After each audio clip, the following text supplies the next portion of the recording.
Mike was muted. What's up? Here we are.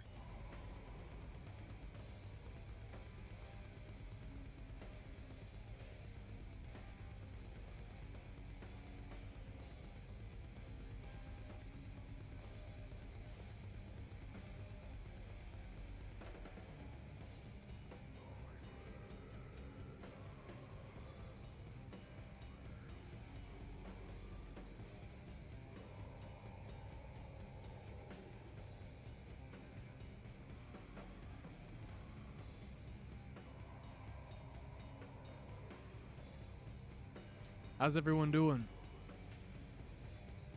Figured I'd kick the mood off with some fucking Ahab.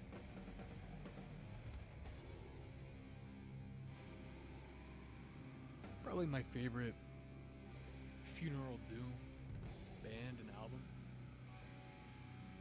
Definitely like my favorite Ahab album. I like the darkness of it. The other like Ahab albums, especially like the newest one, a little too like proggy for my liking. Not saying it's bad or anything, but like I like the darkness and evil aspect, you know.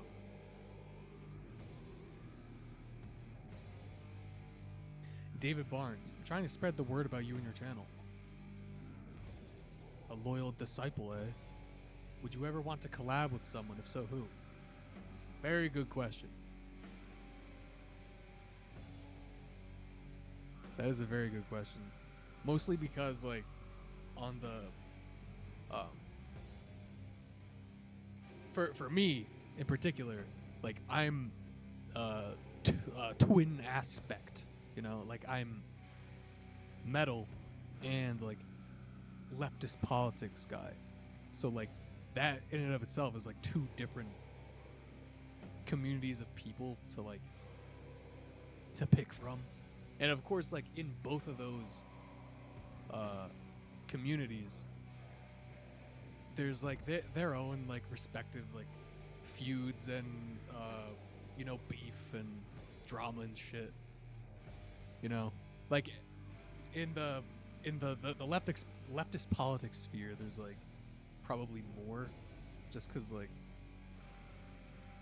drama is like a fucking, it's like the big ticket item, you know, for like the most popular faces on here. But like the metal channels, I guess there's less of it, but it's still fucking there. Say J-Dog collaboration is probably J-Dog's probably never gonna watch any of these lives, so my idea for J-Dog is we're both like really into like going to the gym, like bodybuilding in particular.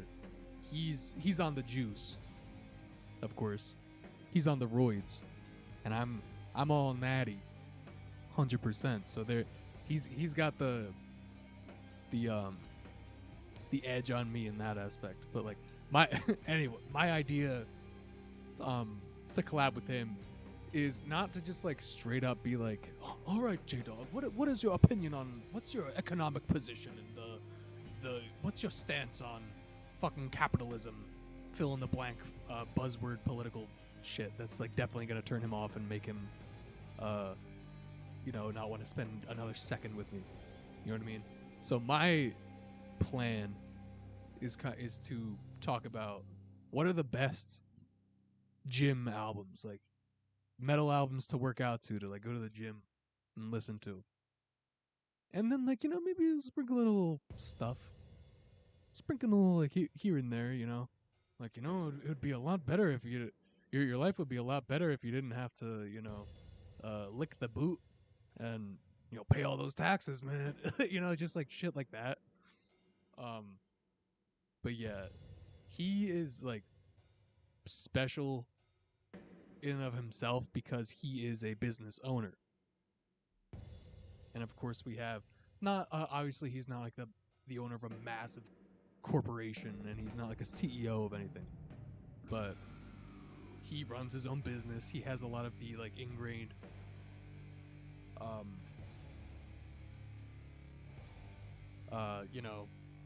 hard work bootstraps kind of sentiment in him and like in his life philosophy, where you can't just be like your life sucks because your boss and your job sucks. He'd be like, no, I kind of love my job. I am the boss. I do my own shit. So like you have to really, he would be a particular a different kind of job, if you know what I mean. But that was like a whole other tangent. On the metal side of things, I mean, like Wyatt X him, he's like the one of the biggest that like I probably would want to talk to. I don't think there's much I could like offer. I don't think he would be really like super down to like discuss like political theory, and I mean definitely not like economics or shit like that, but definitely like to talk about like the zeitgeist of the metal scene. Who else on like metal? I mean, hate meditations for sure. Sometimes like they might I don't want to turn them off too much, but yeah, I would like love to be on like the hate meditations show. There's a channel, Occulturation, who I kind of like. They like discuss metal a lot, but a lot of the time like they talk about just like cultural issues and like a lot of decadology, with which I find pretty interesting. And like I've watched a lot of his videos that I really like, but I'm trying to think who else. I don't know. In terms of just like leftist like politics YouTube sphere, there's a lot. And it sucks because like any name that I mention is going to bring the baggage of their respective haters, you know, because like everyone's got their own like gaggle of haters. Like if I say like, oh, I'd love to talk to Hassan, there'd be like a bunch of people, you know, Hassan is terrible. Like, why would you ever put up with his liberal sympathy, you know, blah blah blah. You know what I mean? If I say like, I mean, FD Signifier is pretty like neutral. I think it would be interesting to, because he definitely has like a lot of interest in musical scenes that he's not like as familiar with, and he's broached the subject of metal a couple times, but he also has his haters. Like my point is there's fucking haters for everyone. I really like and there's definitely going to be haters for this, Mike from PA, mainly because he like, if you're like as far left as I am, Mike speaks to, like, he says the things that you wish like you were able to articulate in a way that like you probably like may have thought you were like capable of conveying, but like he just, sometimes it feels like Mike just like reads your fucking mind, and he's uncompromising, and he's hated for all the right reasons, in my opinion.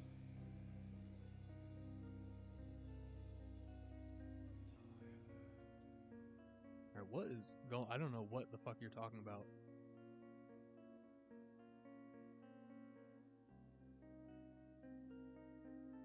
What happened with Gmail?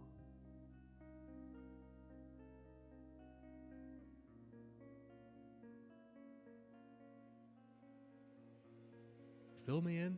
That's a blind spot of mine. I don't know what's going on with Gmail. David Barnes, I'm just so glad to be a black man and metalhead that found you. And while I appreciate leftist creators on there, there's a scene of deep misunderstanding of the metal scene. Seeing FD in a video was cool.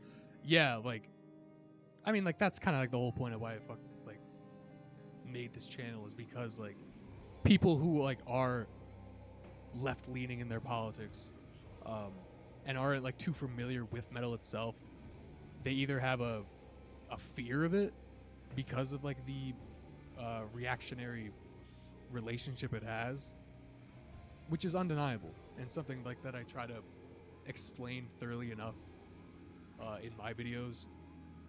But it also like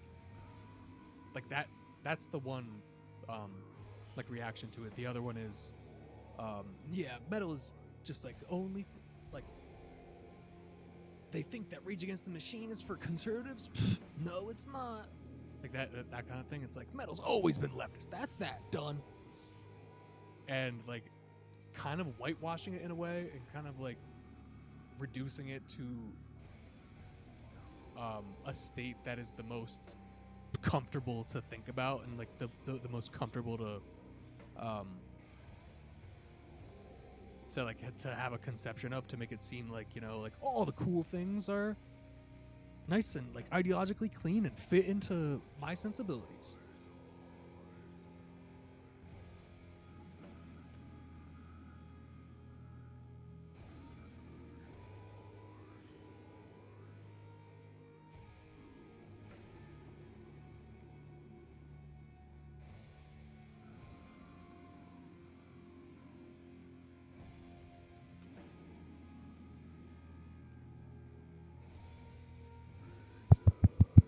Ba ba ba ba ba ba ba.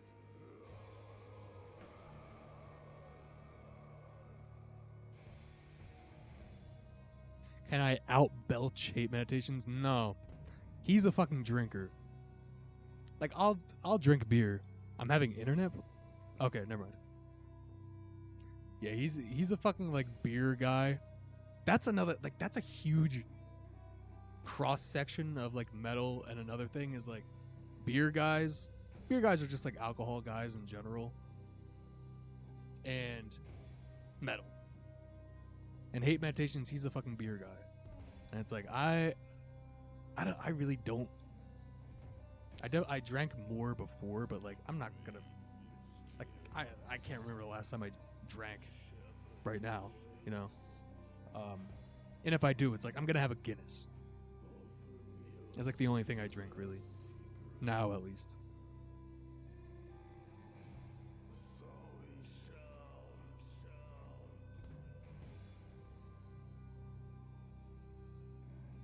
Do I like Ulver?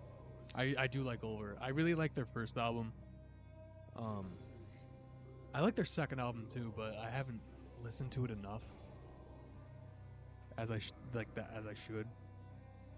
But yeah, their first album is one of my favorites.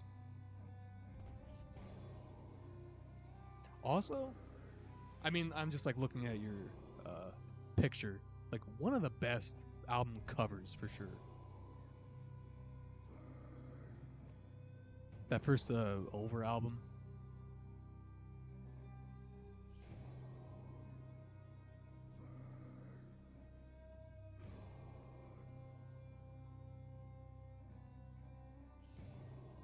Going back to like people I would want to collab with. I think it's something that is like just like takes time, especially like me being like this channel is by like a niche fucking thing. You know, I feel like I would have a better chance collabing with metal people. But like I'm not expecting anything for a while at the very least.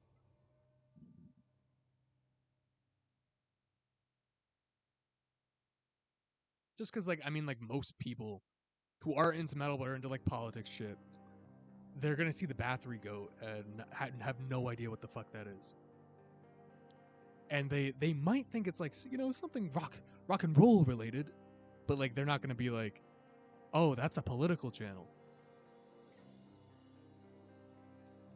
So like my strategy, I guess, is just like let whatever comes. You know, I'm not going to like try to force it into.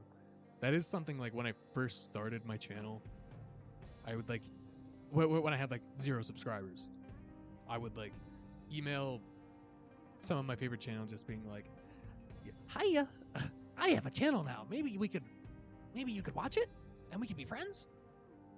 You know, like kind of like a stupid naivety thing. But now it's like I'm just kind of going with the flow.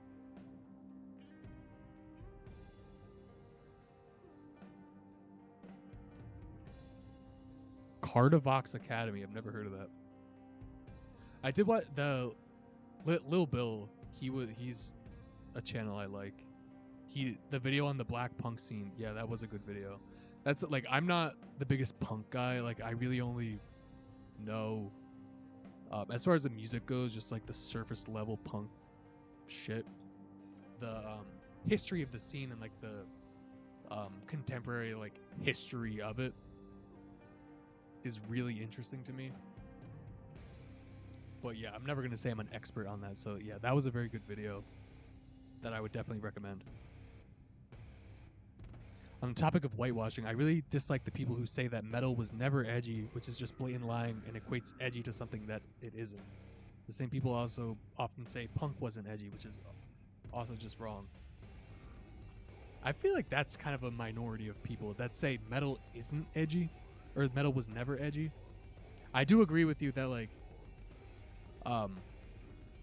that probably comes from a place of like equating the concept of edginess to something bad and like undesirable and something you want to like distance yourself from. But metal has been edgy for a long time, like from its very beginning. If your definition of edgy is like the more widely accepted and broadly thought upon definition of edgy, like metal is fucking edgy, like for better or for worse. You know, like this album itself, like as far as like metal albums go, it's not like the edgiest album ever, but it's still like compared to 99% of other music out there, especially like more popular music, this album is miles and miles more edgy than it. Like to take Moby Dick and to just put a fucking whale on the cover of an album and be dead serious about it. Just be like, "Well, this is a whale, and it's fucking brutal." Like, that's edgy as fuck. And it's like, it's not a bad thing, you know? It's, you know, in the same vein of the societal conditions that lead people to enjoy metal itself. You know? Life sucks. You don't like your family or your job or like your just like material conditions in general, right? You got some rage in you. You got some just like dissatisfaction with the world in which you live in. You just want to fucking you want to outrage, you know? You want to rage out. But yeah, I mean, you're not going to fucking go kill someone or anything. You're not going to do something completely morally reprehensible, so you got to channel that edge into something else, you know, and like at the very least you could be a little artsy fuck about it. And thus metal. That was maybe not the most profound or balanced interpretation of the historical comeuppance of metal, but you get what I mean.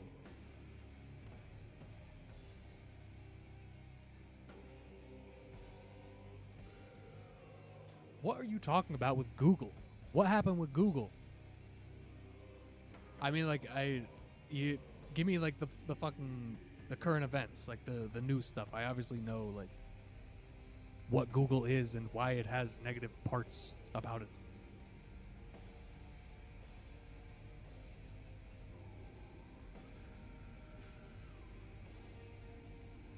Recommend group like Summoning with Pressure. Minas Morgul is one of my favorite albums ever. Maybe we could put that on next. Yes. That's like I didn't realize it was like such a common phenomenon for other people. But like when you play Soulsborne games, like Dark Souls or Elden Ring in particular, you listen to fucking some music in the background, and particularly like some atmospheric or like dark ambient music. Ahab was one of the ones that I would listen to, and so was Summoning, Minas Morgul in particular.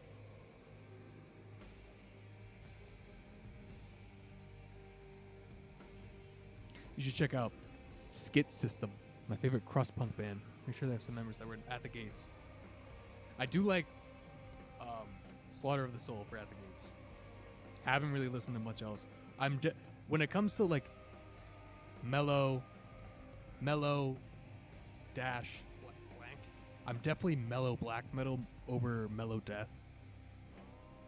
When I listen to death, I like the more brutal, more old school, I guess. Like either old school or brutal, or like Black and Death.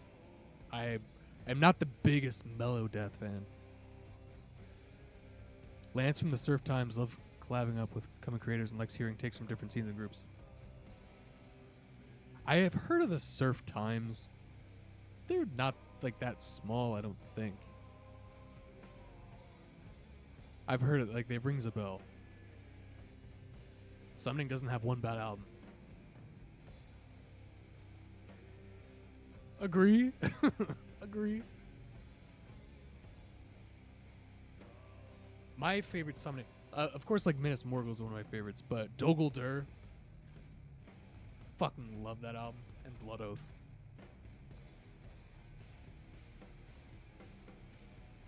I feel that the only people who don't understand that metal is inherently edgy have become desensitized to that edge. Yeah. Yeah. Yeah, like, especially in the internet age. I don't know how old you are. I guess, like, for millennials it applies to, especially now. But, like, Zoomer internet culture and just, like, the Zoomer zeitgeist is kind of like metal, inherently edgy, unless you go to fucking Catholic school or something. Even then, like, you got some like, you are living in that cultural zeitgeist that has tons of fucking edge, whether it be, you know, memes or just like contemporary media. Not even to mention metal. You know, like, edge has really become a huge component of everyone's lives, unless you're, like, outwardly seeking some Puritan existence that, again, a lot of times you just, like, can't escape. Even if you're the most Puritan congregation-leading pastor, like, you're telling me you don't have any dirt under that whatever the fuck. What was the thing you... What the fuck is the thing that you preach upon? The pulpit thing? Why am I blanking on this? You get what I mean. Even the most pure fucking pastor has some shit that he's doing that you could possibly conceive as edgy. Fish are pretty cult, right? Unless you're talking about this whale right here. Whales are mammals. Fucking ignoramus. Mastodon's Leviathan. That was an album I had a hard time getting into because it was around and, like, I was wanting to listen to it when I was in my Megadeth phase. And it just, like, it's obviously, like, different than Megadeth. So I was like, oh, this is kind of uncomfortable. I'm gonna go back to fucking Peace Cells. But as far as Mastodon goes, Mastodon's one of those bands that, like, I really wish I liked more. Again, I'm just, like, not a prog guy. I know they're not, like, purely prog. They're very, like, miscalensed. I do really like their first album. What is that? Remission. And, of course, Leviathan. I need to get more into Mastodon, I think. I just, like, I want to like them more.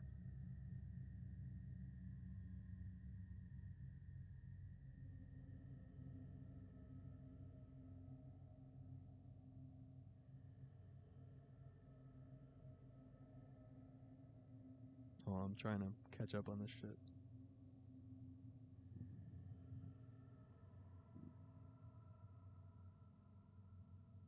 Google drank all my root beer.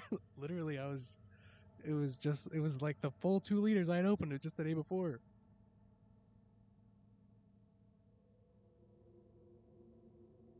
What's my favorite FromSoft title? Well, my first was Dark Souls 1. But the first one I was like really, really into.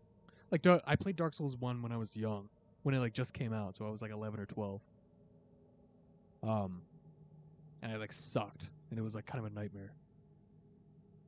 But Dark Souls 2 was the first one that I was like really into, and like was like, all right, I can actually fucking do this. It's probably Dark Souls 2 from a nostalgic perspective. Dark Souls, man, that's the eternal question, huh?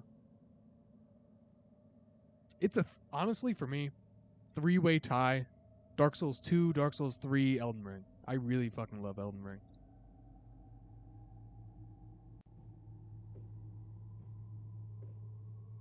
The people that deny the edge tend to be the same, well-intentioned, but ultimately just ignorant about metal and whitewash the scene from politics to the edginess. Yeah, and that was like part of what I was saying with, like, especially like left-leaning people. They want to look at metal, which is broadly viewed as something cool because of like its subversive nature and like its anti-authority and anti-establishment associations, right? And they want to connect that to the ideology that they perceive themselves to have. So it's like, oh, this cool thing has to align with my cool thing, and that's that. Not realizing like it's deeper than that. There's more shit going on, especially metal. I'll like I've said this a billion times. I'll say it again. Like metal's most consistent trait is contradiction. It embodies societal contradiction better than any musical genre out there, and that's saying a lot because most music, like popular music too, big time, is very contradictory.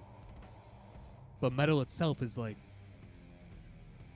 extracting the contradictory essence from capitalist society and putting its like fine extracted essence into audible form, and it makes it fucking fascinating. You can't like listen to metal and like truly appreciate its unique characteristics and forget about that and whitewash it and try to make it seem like it's something perfectly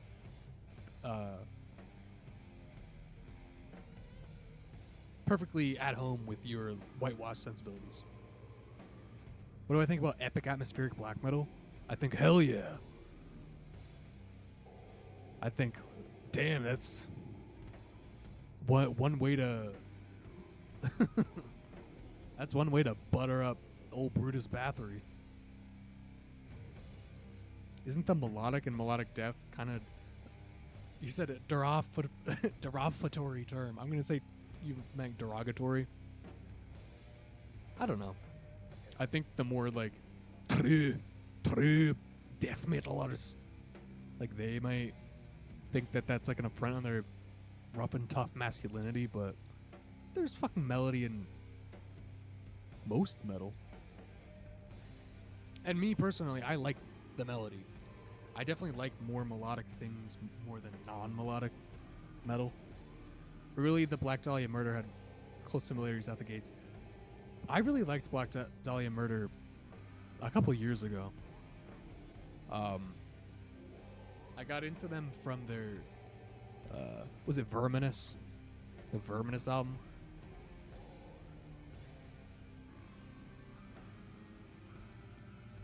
And then like I went back in their catalog and I'm just like not a deathcore mellow death guy for whatever reason.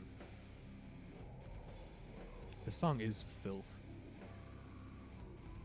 Yeah, Ishmael thought that whales were fish, but like in the book, they must catch the white fish. But also, like, they're in the fucking 1800s. They're stupid. Just because they didn't believe they were mammals. This, if you gotta know what track are we on? The Sermon. This is probably my favorite one on here. Although, oh man, what? Ahab's Oath is really good too. This is such a good album. Anyway, if there's one thing, like, I'm really into nature and animals in particular. I fucking love zoology and paleontology too, and just like biology, in particular animals and mammals. Fucking love that shit. Ever since I was a kid, I wanted to be a paleontologist or like an animal scientist. So like I know a lot of fucking deep cut animal facts. All right. So don't go on whales fish in my chat here. Just like don't go calling up gorillas or chimpanzees monkeys. Don't do it here. That shit will not get past me.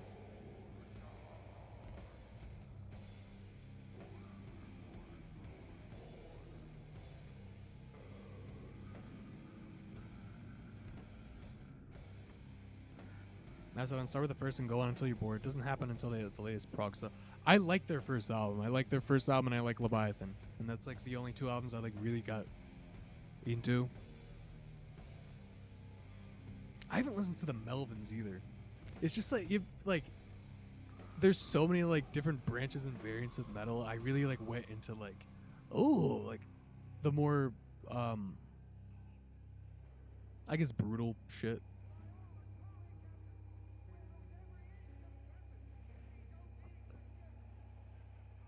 I always thought that metal was more left leaning. It could be.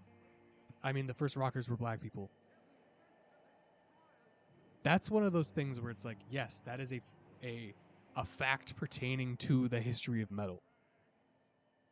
But it's just one of the many developments and characteristics that like led metal up to this point. Because a lot of time has passed since the first rockers, you know, and like obviously metal was an evolution of rock and roll. Many decades have passed since that point, and there's been, even decades ago, attempts at distancing metal as far as possible away from its black rock and roll roots. And that can't be denied, and like that is just one of the many reactionary bloodlines of metal. And it's something that is like what I'm saying when I say like the whitewashing of metal.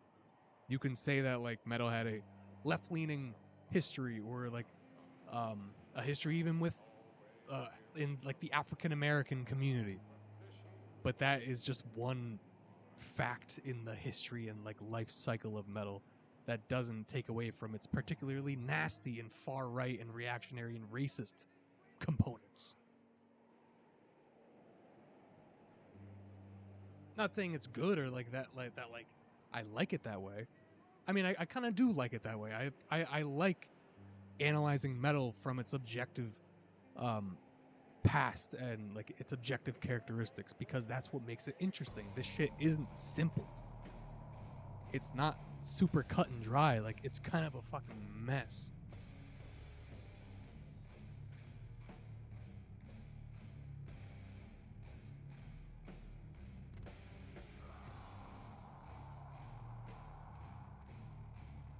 Just like with the whitewashing of rap and hip-hop singles with metal, I think. And once you go beyond that surface level take on it, I think leftists might actually appreciate it more. Oh, yes, 100%. That's what, like, that is the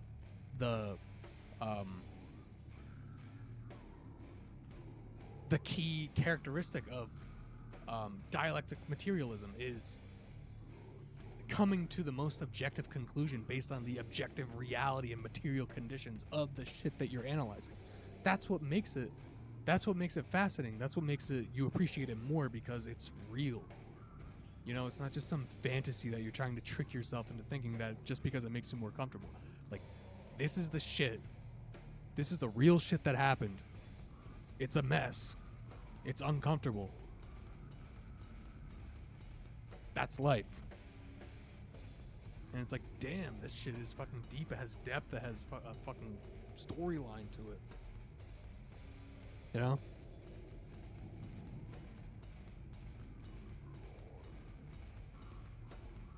What do you think about furries?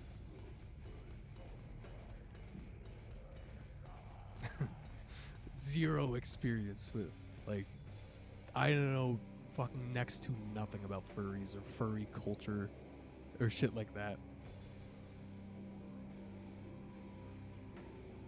Next to nothing.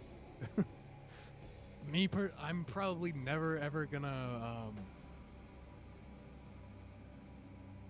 get into it unless I have just like a horrible twist of fate where just like everything comes crashing down in my life and I'm just like, I need something to fulfill meaning. I like animals. You know, like something like that.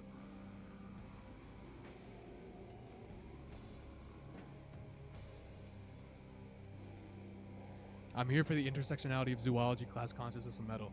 Oh, you realize why I picked a goat for my fucking rant Sona.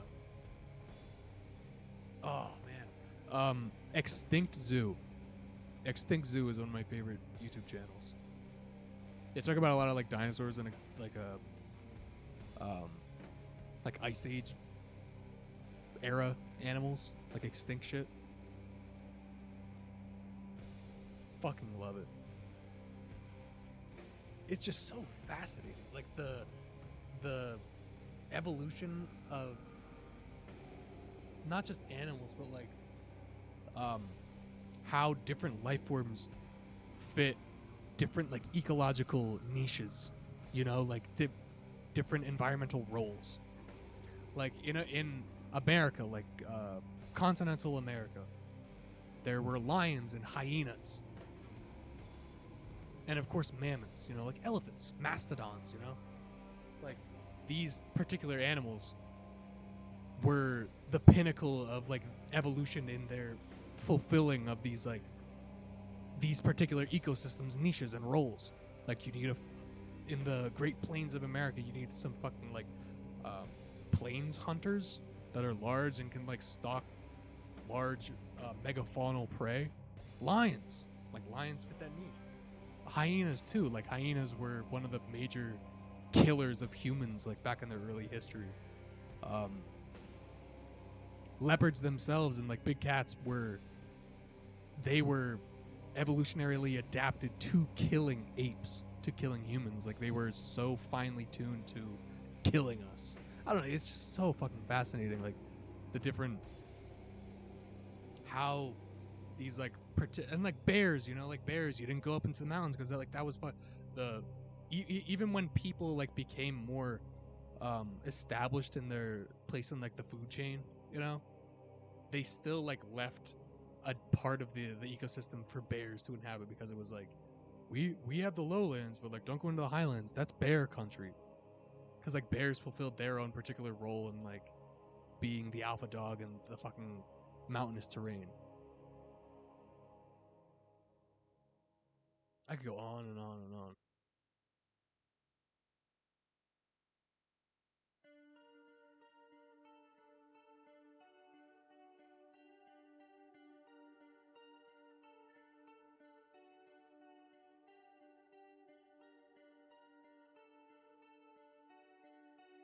Metal is a lot like gaming in that way, in its reactionary nature and like its history of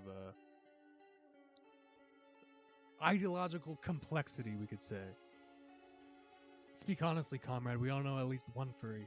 I don't. I don't know one furry. I don't think I've ever met one. Maybe like online, just like in passing communications. Maybe one of you is. But like in real life, I have not met one furry.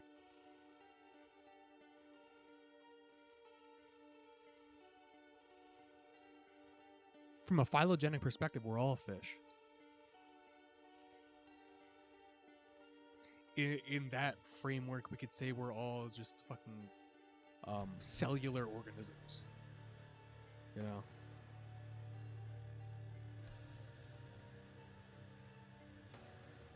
All these songs are so good.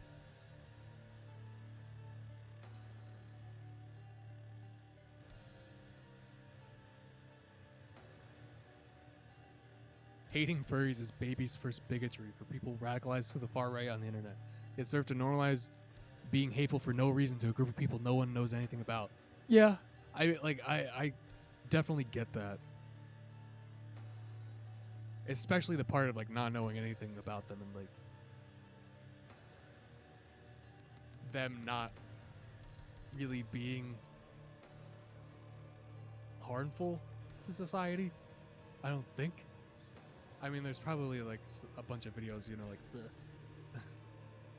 the fucking dangerous legacy of furry culture or some shit like that.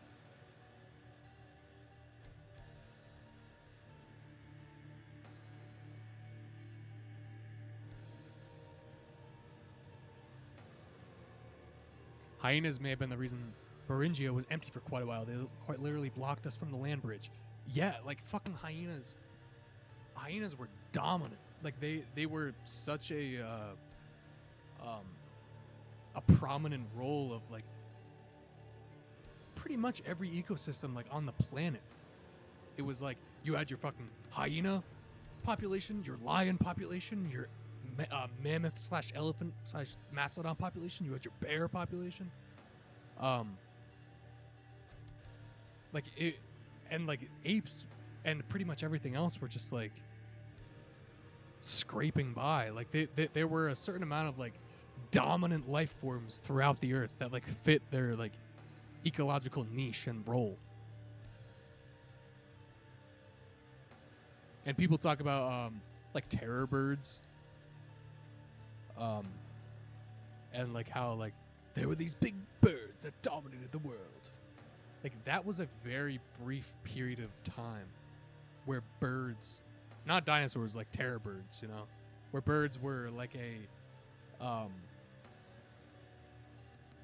like ecological force in the food chain. Like they were there was like only a little bit of time where large bipedal birds were like flightless birds were what you could say like dominant in ecosystems in a large part of the world. And it was only in fucking, I think it was only in South America.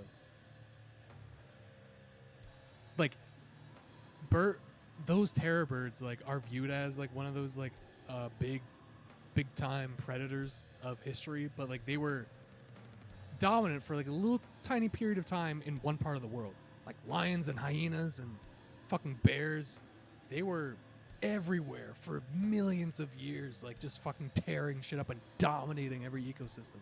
It was insane.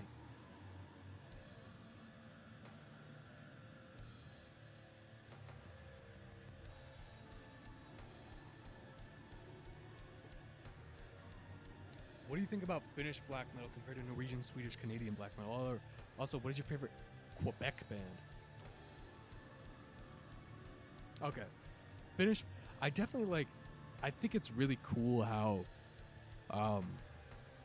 distinct Finnish and Norwegian and Swedish black metal are. I mean, like Canadian too, but like, we can stick with Scandinavian.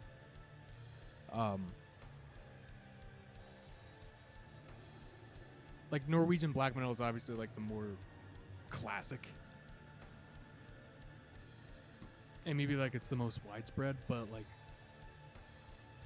only in like the early 90s really. Like once you got into like the mid 90s and like late 90s and early 2000s, we see like pretty much like an even amount of Finnish, and I mean like Finnish maybe less because there aren't as many people, but like all those Scandinavian countries and Canada too, and America even, and even like Greece or just like various European countries as well, like, and Japan. Like the mid late 90s and early 2000s is where like the really world exploded onto the black metal scene, and Norway just became like, obviously it has like black metal owes a lot of its like ancestral roots to Norway, but Norway just became like another one of the countries that could have some fucking a black metal scene. So I like them all. I think sometimes A lot of times when I like find a new black metal band, I'm like, whoa, they're from France. Like there's their geographical origins. Like once you like figure it out, like okay, yeah, I guess that makes sense. But like as time goes on, like in my opinion at least, I feel like it's less and less. You're less and less able to like be like, boom, that's French black metal. Like boom, that's Finnish. Boom, that's Swedish. You know, like a lot of different bands are just like purely the individual musicians, the result of the individual musicians more so than like them being a Swedish style black metal band. You know what I mean?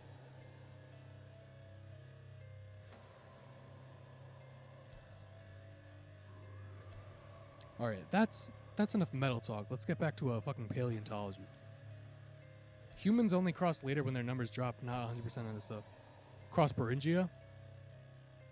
Are you talking about hyenas? The fuck are we talking about here? And then the giants ascended from the mountains to begin the Ragnarok. Yeah, that's a big part of the history too.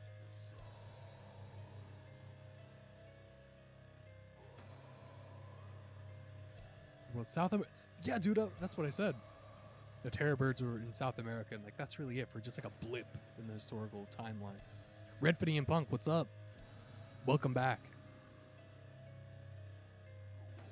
Master's Hammer, yeah, I really like Master's Hammer. There aren't many Czech bands that I know.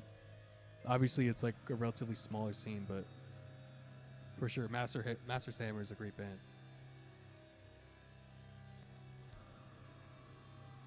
During the 2000s here in France, the black metal scene was literally criminal everywhere in Europe. Yeah, I've been French black metal is very interesting to me.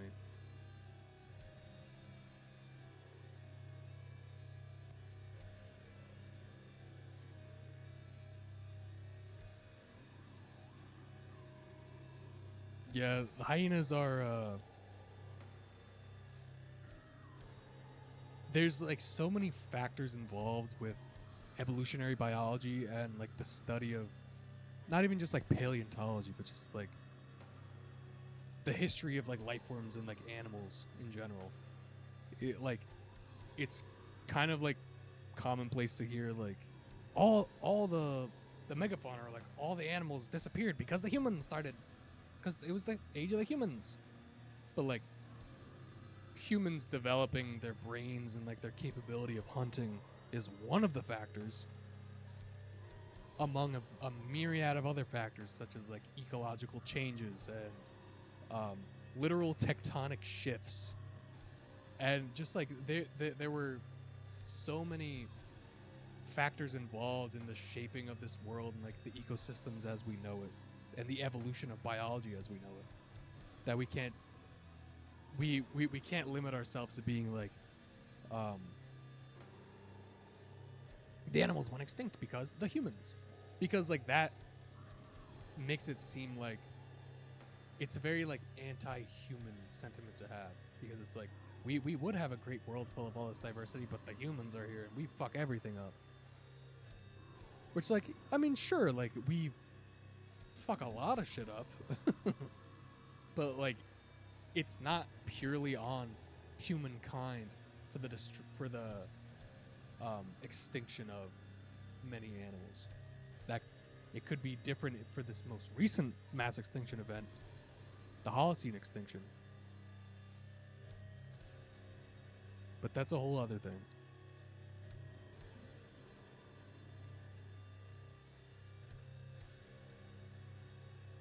Brutus, will we ever overcome capitalism? I hope the fuck so, but like, don't ask me. I'm just yelling from a rooftop, trying to say like capitalism is bad. That's pretty much it. As far as like my role, I mean, like of course, I think it's important to let people in your life know that too, and like do your best to explain that to people in your life and your community and like your circumstances.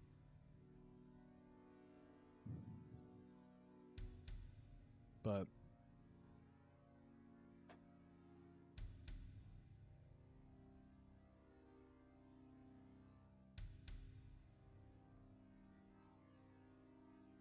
yeah, Red Pretty and Punk. We're talking about zoology, evolutionary biology, fucking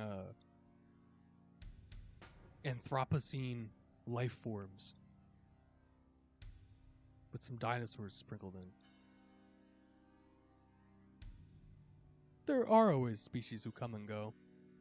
And a lot of the time, a lot of species are just branches of like previous species that weren't as finely or weren't as efficiently adapted as another species that evolved from a common ancestor. Like Homo sapiens is the last species of humans remaining.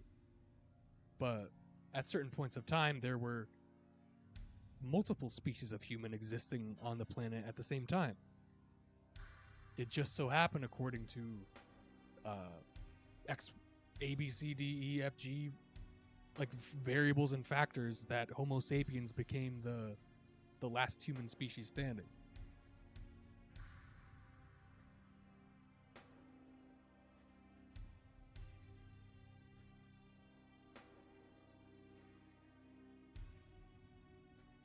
Yeah, it's a lot more complicated than that, despite sort of being true. I mean, we are a part of nature technically, and I don't think the artificial separation does us any favors. Yeah, like now in our like particular circumstance of living in like industrial neo-capitalist society, like we have a very immediate and intimate role in our destruction of the earth and the life forms on earth. Hence the Holocene extinction that we're currently going through now. I think sixth, or some nerd corrected me in the chat, the 6th or the 7th mass extinction event. That's another fucking thing. The mass extinction events are very interesting. Because, I mean, like, let's be honest, like, that's a fucking metal thing. Mass extinction event. Don't get me started on the bullshit of misanthropy and the general bourgeois self-flagellation of people in the empire nations. All performative horseshit. Yeah, it's like, woe is me. We've inherited a fucking economic system that does nothing but destroy and extract. Our life sucks. Not gonna do anything about it though. See ya, Falchion Lord. I think you were the first one here. You get the pass for leaving.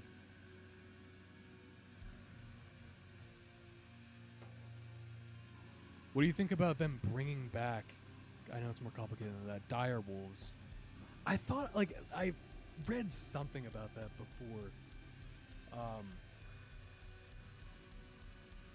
I mean, like, it might just be like a gut instinct thing for a lot of people, but it's like, you know, that playing God thing. And of course, we all saw Jurassic Park, right? But like, maybe we shouldn't bring back extinct creatures. Just a thought.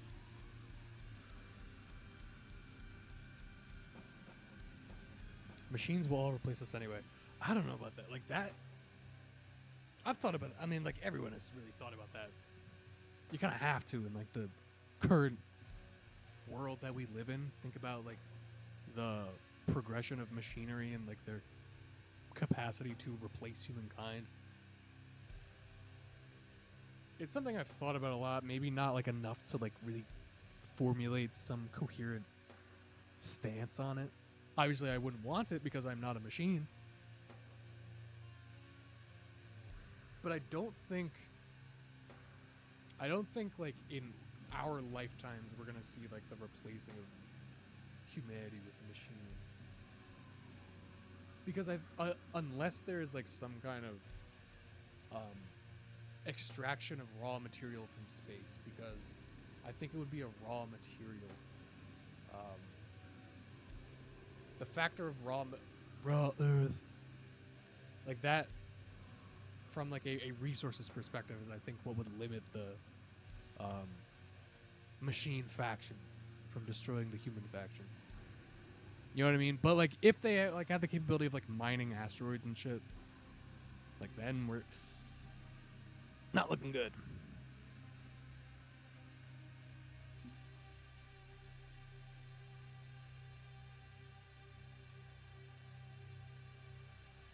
How to convince a coworker here that true metal is deeply anti-capitalist and try to disprove his anti-socialist and anti-communism takes.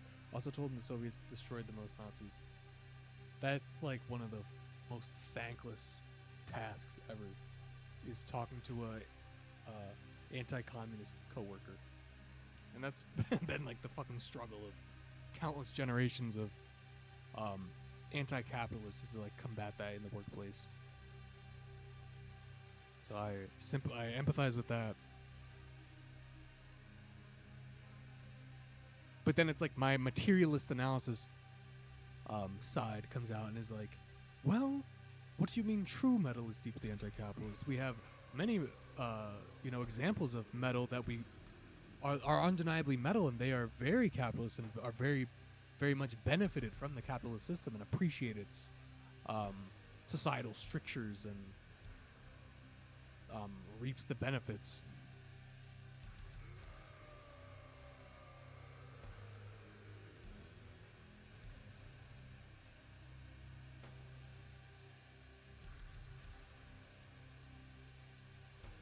They aren't actual dire wolves. They're literally just modified to look like the dire wolves from that. Oh, okay. So they're just like big fluffy wolves. Or if they're like super Jon Snow stands, they're gonna make it white. Ghost! That was his fucking name, right?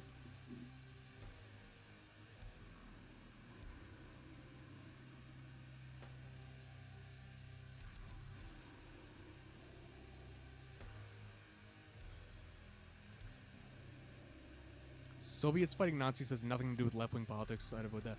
I mean, it has something to do with left-wing politics. Why did the Soviets fight the Nazis?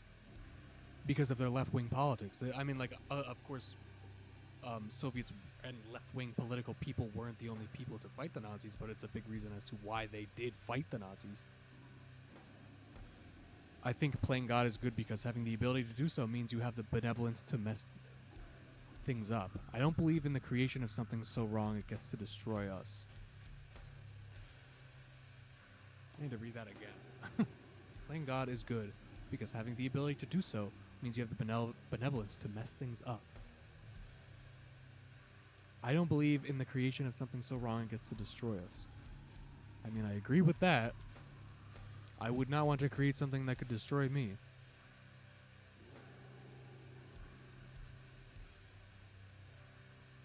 It's something to chew on, I suppose. Bringing back extinct species could be a good thing if they were recently extinct. For example, the white rhino. Direwolves on the other hand are a terrible idea. I mean, now learning that they're just fucking big fluffy wolves might not be too bad. But I mean, like, rhinos are interesting too because they're very antique. Rhinos are like a literal megafaunal creature. Oh, this is the fuck. I love this part. This is the last song already? Damn.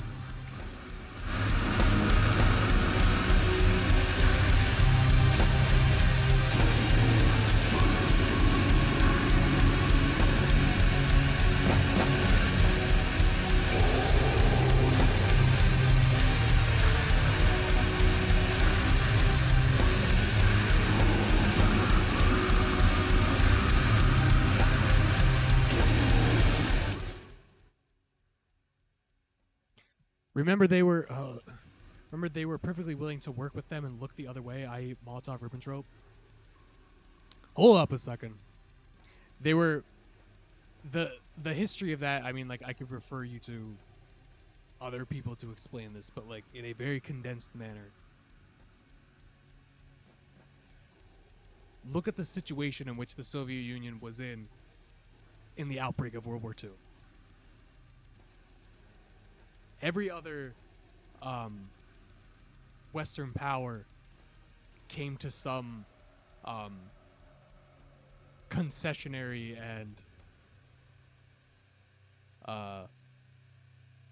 like neutral non-aggression pact with Nazi Germany. The Soviet Union was desperately trying to. Well, I gotta find another album to come up with a similar one of those with the Western powers, but they just fucking ignored them because obviously anti-communism. So like they did what they pretty much had to do to not get invaded right out the fucking gate in the beginning of World War II. Because, like a couple years later showed, in Operation Barbarossa, the fucking Soviet Union and the deplorable, barbaric, Judeo-Bolshevik Russians were one of the key enemies of Nazi Germany and Hitler. And he was chomping at the bit to fucking get them, but it was a realpolitik kind of display of, you know, diplomacy tightrope walking to survive to fight another day. You know, like they saying that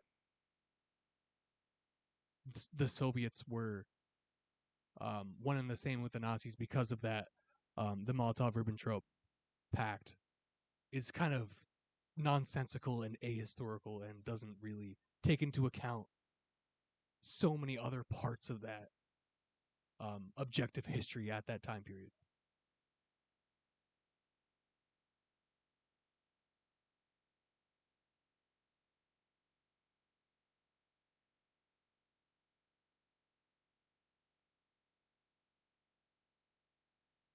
I want to listen to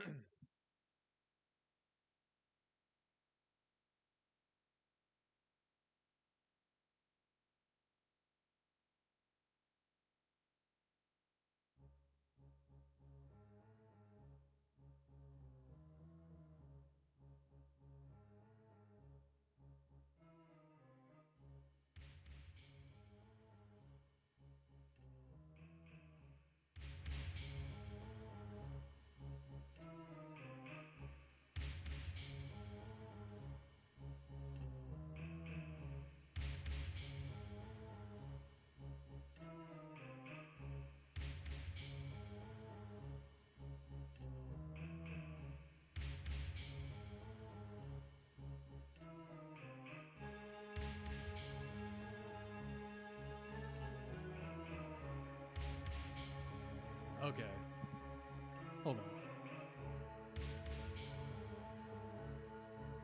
It's not like I want to respond to every single chat. That's like one of my traits that I need to work on in the streaming, in my time as a streamer.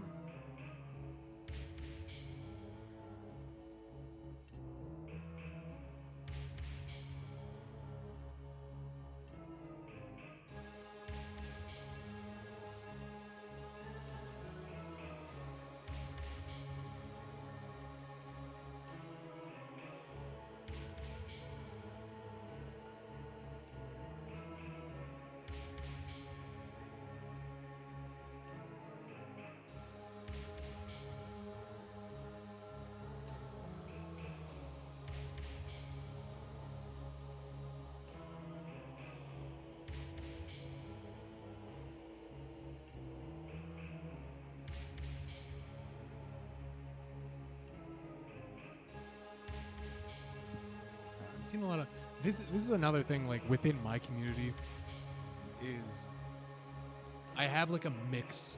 I have like a grab bag of leftist politics, and I think I like especially the metal scene in general. Like, there's a lot of anarchists. Where, like, if you're like discussing like the openly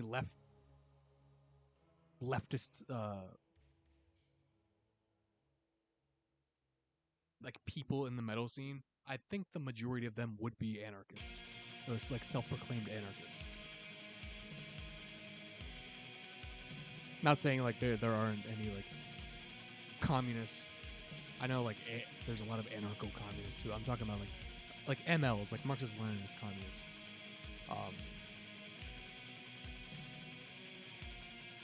And I know there's a lot of fucking like scrapping around with those two. Like obviously, it kind of like comes with the territory.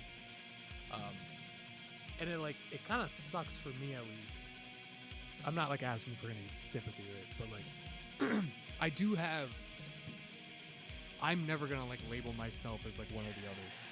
I'm a true radical centrist leftist or communist. You know, like I'm gonna. I like.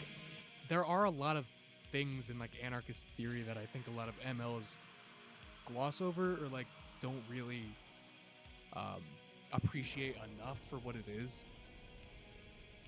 And I said it before, like the hierarchies of power and the general like not like um, anarcho-capitalist, but like uh, not like anarcho-capitalist libertarian, but like libertarianism as a freeing from like the hierarchies of power and the dangers that like an all-consuming party or person in power could have, you know. But I also have a lot of things that like a lot of gripes with anarchists that are like overtly or overly critical of Leninism in particular. Like this is like a whole fucking thing we could get into.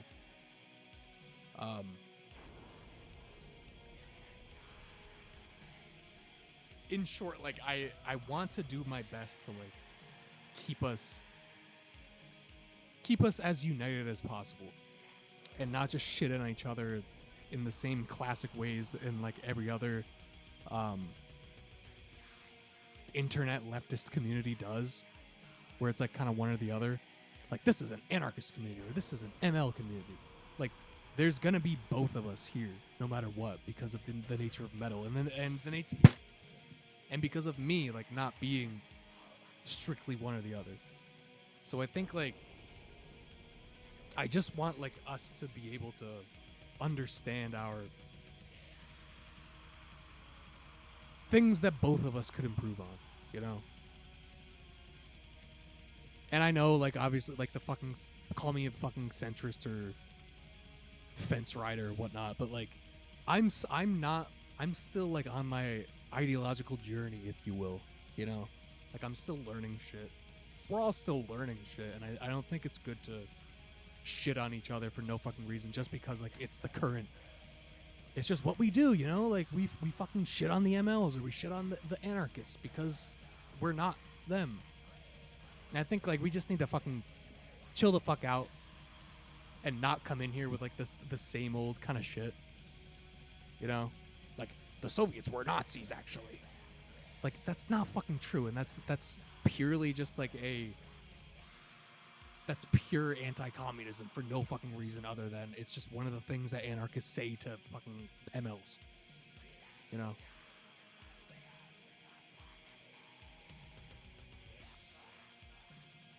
Now let me catch up on this fucking chat. I mean,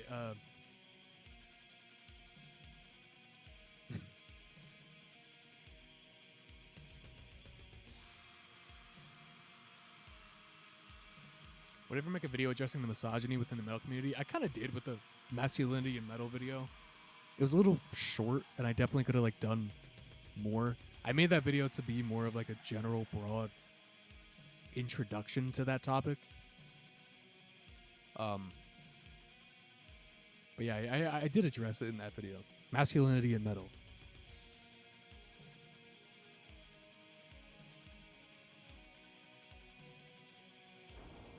What do you think about King Diamond? I love King Diamond. One of my favorite bands. One of the bands that like got me out of the Megadeth trap.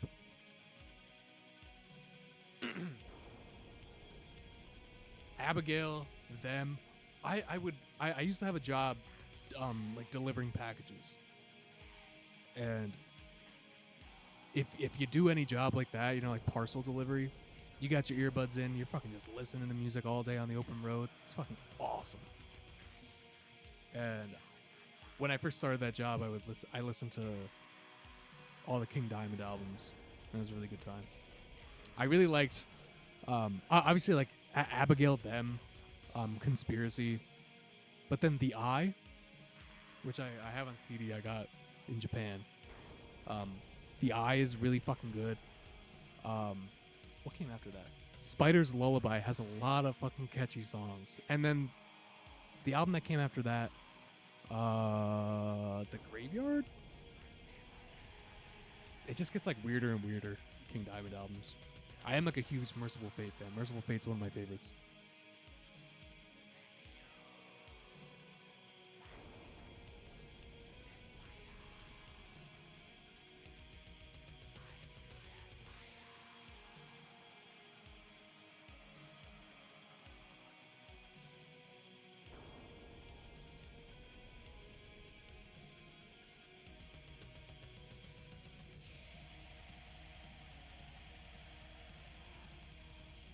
I don't understand like with people who despise Lenin. Like I understand like anarchists despising Stalin for of course like all the fucking, you know, Stalinism. But, and like mainly because like Stalin is a different kind of figure. Like he wasn't as much of a a, a theorist and a thinker. He was more of like a doer and like a game player. You know, like Lenin was very much like a visionary and someone to not be poo-pooed on, especially by anarchists, because like especially now, like you're especially if you're an anarcho-communist, self-proclaimed, like so much of what you consider just to be like fact and like rigid stricture to like what you believe is based in Lenin, whether you like it or fucking not. Um, so like in short, like if you're an anarchist, channel that hate meme into Stalin a little bit more. He doesn't deserve like to be fucking executed as much as an anarchist might say, but like at least more than Lenin. Like put a little bit of respect on Lenin's name.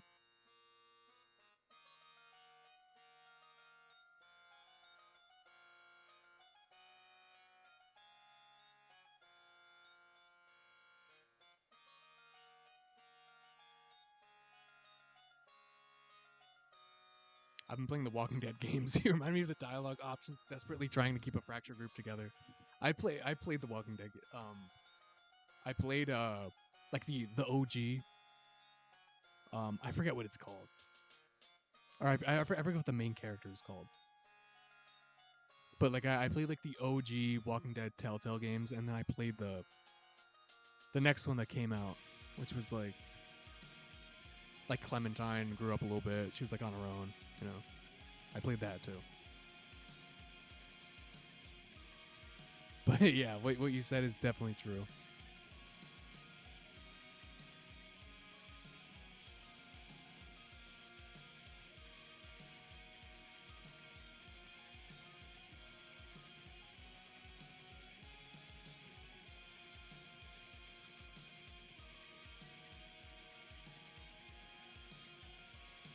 This is one of my favorites on this album.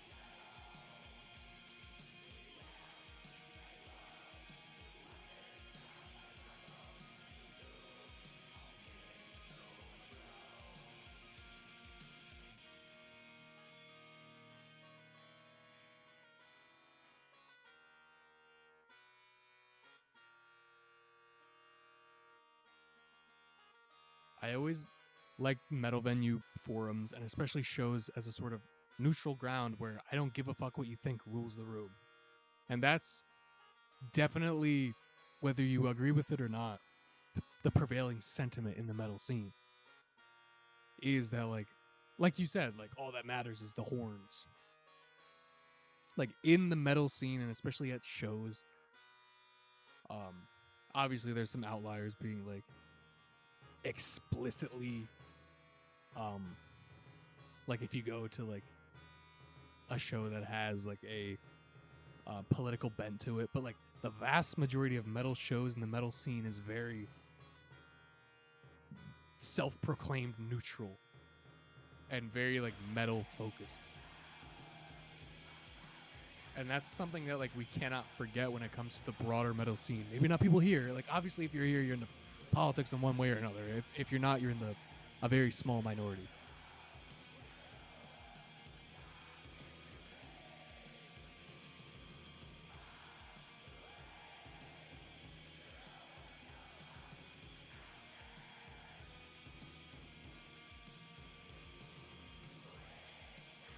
I was gonna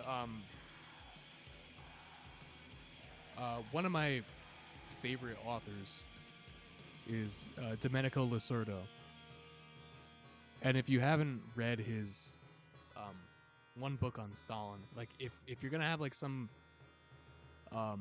big proclamation about Stalin, and I know a lot of like anarchists do, you definitely should read that book. And I know there's a lot of sentiment about Lacerda from an anarchist perspective because like he's an ML.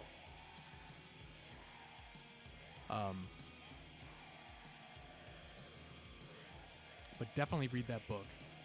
And definitely read Lacerda in general. I just finished I wanted to talk about it, but I kind of don't really want to now. But I just finished this book, Democracy or Bonapartism. And it went into a lot of detail about like, especially like right now in like the current political atmosphere of the world, there's a lot of discussion about democracy and like losing democracy, and you know, like fighting for your democracy. And in that book, it really showed how over the course of the centuries, like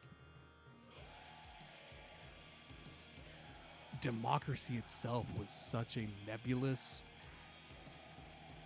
and highly, highly contested area of not just like practical real life application, but like philosophical and theoretical debate. Mainly due to the ruling class and the elites trying to preserve their own democracy and control over what we could call democracy over the broader populace. So in other words, what the book goes over mainly is like over the course of the past few centuries, how hard the ruling classes fought the mass of people in their like attempt to gain democracy. So because of that, it's fair to say democracy was never obtained in like up until this very point right now. The major like conflicts that happened was the masses attempting to gain democracy, not defending it. At no point was true democracy gained for the mass of people. It was always fought for and strived for, and people died so that their children and grandchildren might possibly obtain some form of democracy in the future. But it was never something that was gained, you know?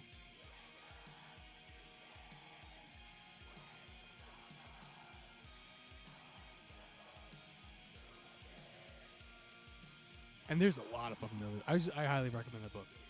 Democracy or Bonapartism. Highly recommend it. And what I'm reading right now, the Jakarta Method.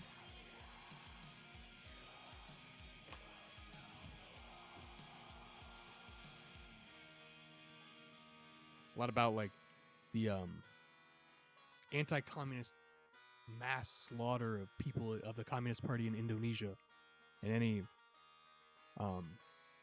suspected communists in Indonesia. It was just like one of the chapters of Washington's anti-communist crusade and the mass murder program that shaped our world. Like a ton of good details about that era of history and like a lot of stuff in the Cold War that like you aren't really taught about in like enough detail. Really good so far. I'm on like page 90 something.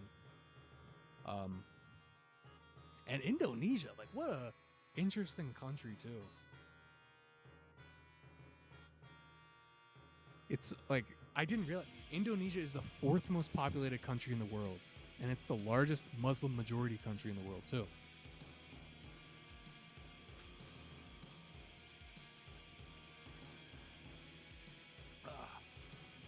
Killing Hope. I have Killing Hope on my bookshelf. It's an intimidating book. Like it's a big fucking book, and the text is so tiny. I really want to read it though. It's been sitting on my shelf for a while.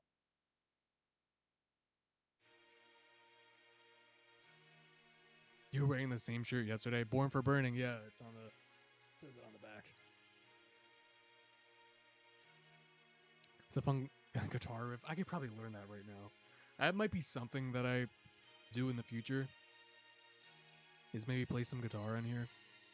I'm not the best guitarist ever, but like I can fucking riff.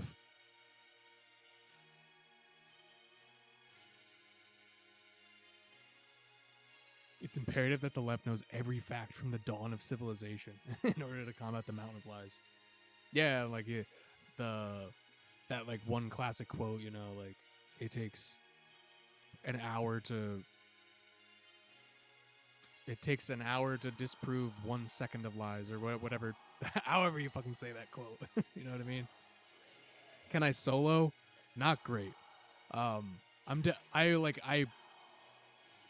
a bass player originally. So I'm more of like a rhythm, I guess. I just love to fucking riff. Yeah, but I could probably figure out Born for Burning in like a couple seconds or minutes. Just haven't attempted. Have I read Lavender and Red? No, I haven't.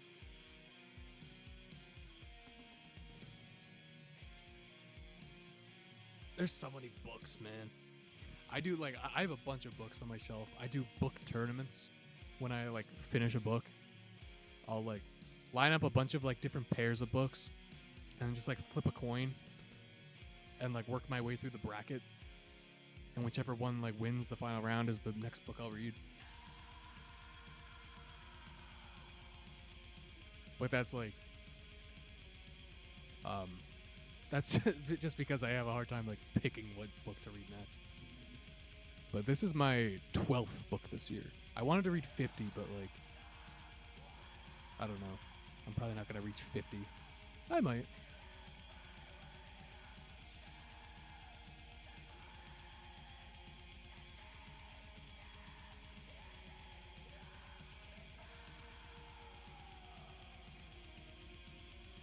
Everyone can solo. It depends on the back music. You don't need to. I mean, like, I can technically solo. It's not going to be like the most mind-bending, fucking, like, crazy artistic solo you've ever heard. It's made like a Quorthon solo, you know, just like from some 16th note like tremolo picking on the fucking minor scale or something, you know. Autumnal Reaper might hit you up for a future on it, dude. Okay, so what I like for years, like as you like develop your, I've been playing for a while. Again, like I'm not the best, but like I've been playing for a while, and like of course, like you have your like fundamentals grinding phase, you know, like doing all your scales and like your like alternative pickings and your down pickings. But and like and I would like learn songs and stuff. I like for the majority I would like learn Megadeth songs. I know a lot of fucking Megadeth riffs. And a lot of like Injustice for All Metallica riffs. But now for like the past year or so, all I've been doing is just like my own stuff. All I play is just like shit I come up with, songs and projects that like I'm working on that I'm probably like never gonna release. Just like my own shit. So I don't know what you play, but like I need a fucking drummer, dude. I just want a fucking drummer because I don't want to program drums. I want to have like my own fucking drummer. A lot of ambition in that on that topic.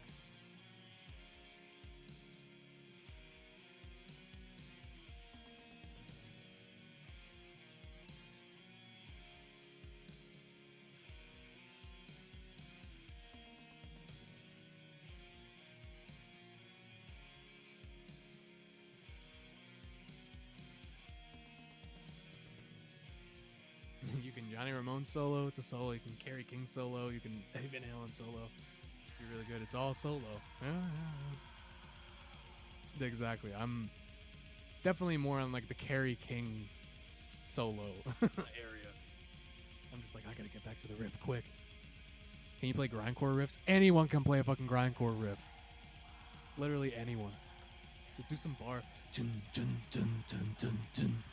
Woo.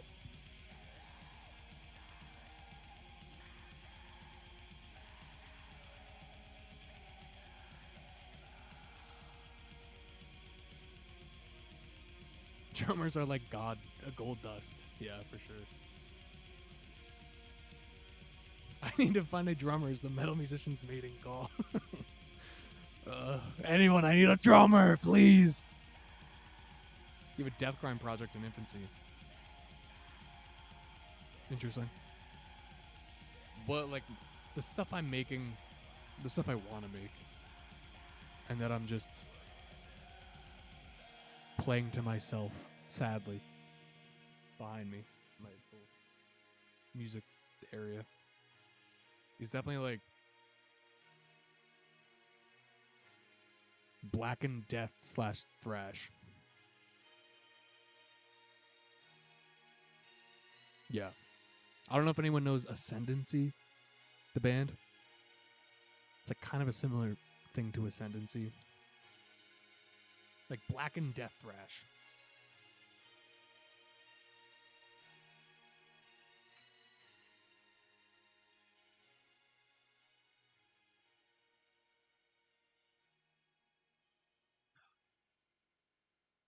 That was a good fucking song too.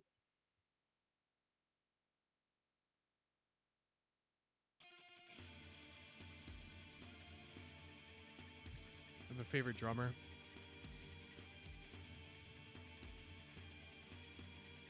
Good question.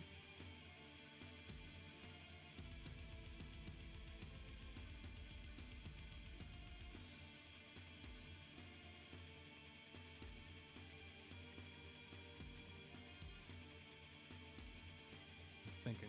There's a lot like in a lot of like black metal bands,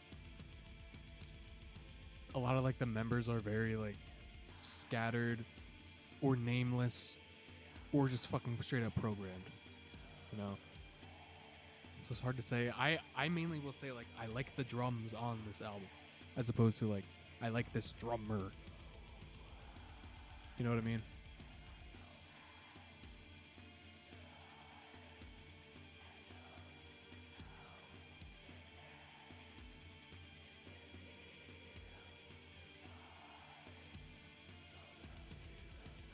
I'm blanking on his fucking name. The drummer of Morbid Angel.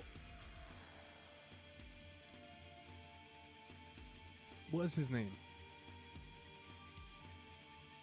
The drummer of Morbid Angel is like a very iconic, and like there's so many death metal bands that like you're like that is some Pete Sandoval.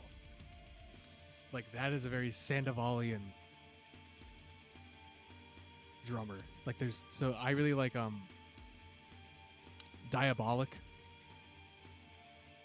the band, and they're very like Morbid Angel adjacent.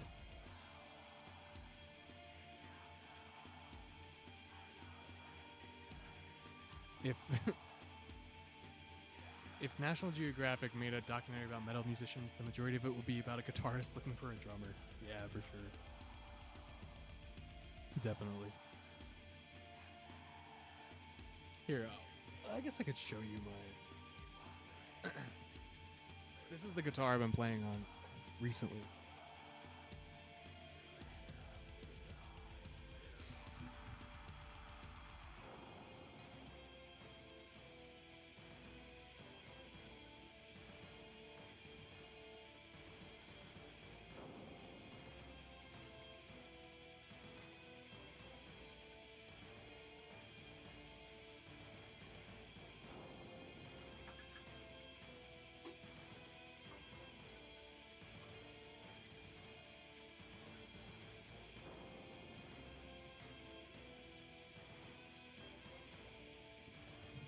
PRS, I didn't buy it. It was a family member who died, and I just kind of de facto inherited it.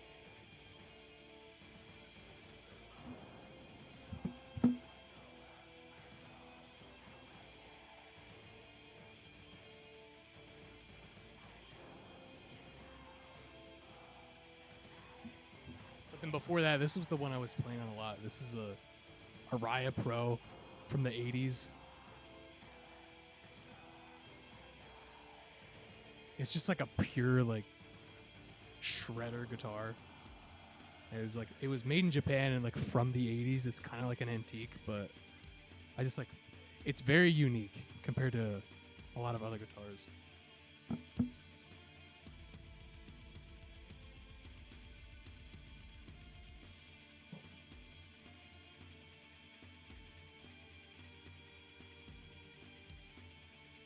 I'm not gonna go through my whole thing. I don't no BC Rich. I always wanted an Ironbird, but since I got like he had like a bunch of PRS guitars, so I was like, I'm kind of in a guitar influx right now.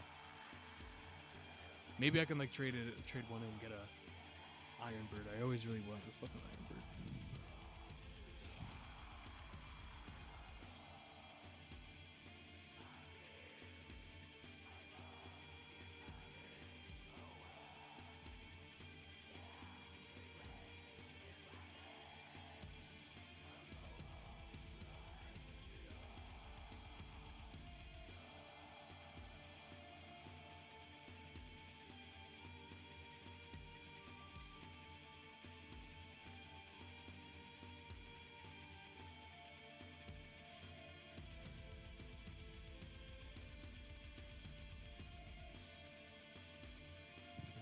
I gotta go to the bathroom real quick.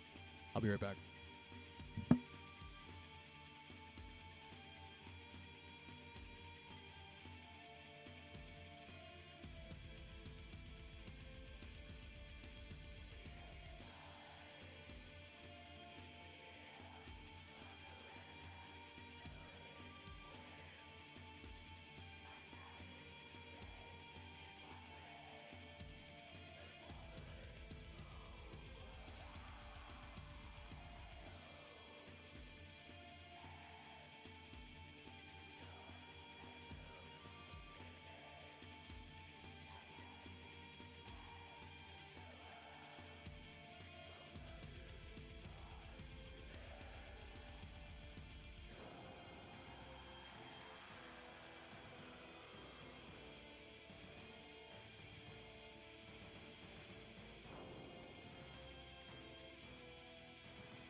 Back.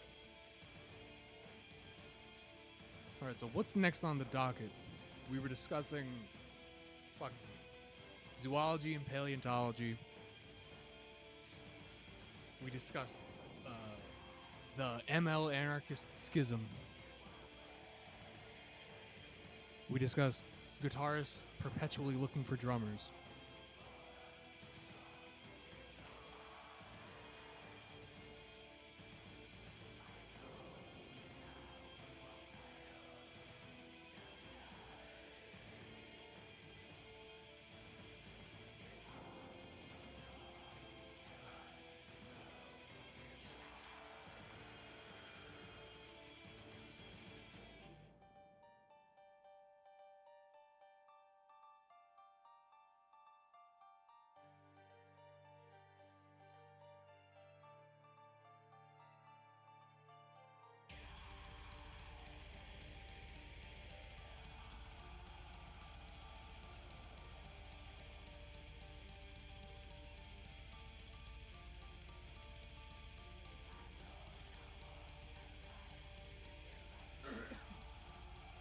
You're always looking for guitarists and drummers and bassists.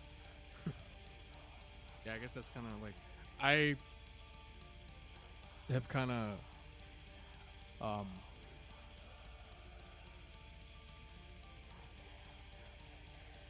come to accept the fact that like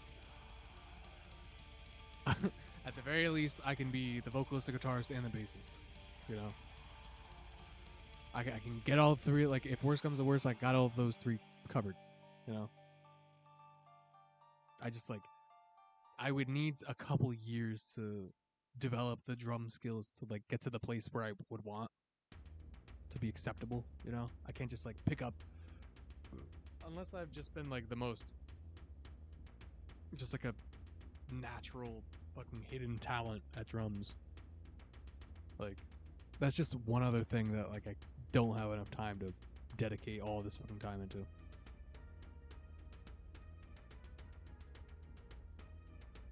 Maoist metal when?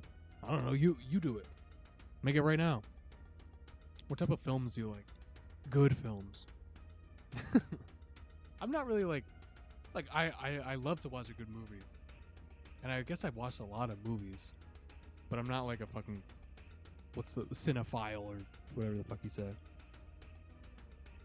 I'm not like I'm not as into movies as Hideo Kojima.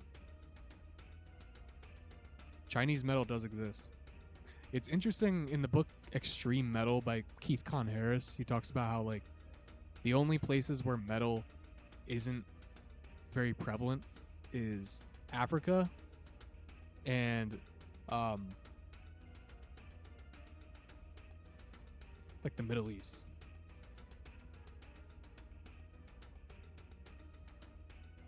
But really the rest of the world, especially now, like there's developing metal scenes in India and Southeast Asia as well.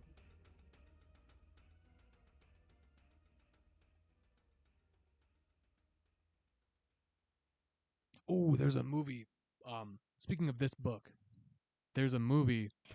I forget what it's called. I think it's Into the Killing Fields. That's what it is.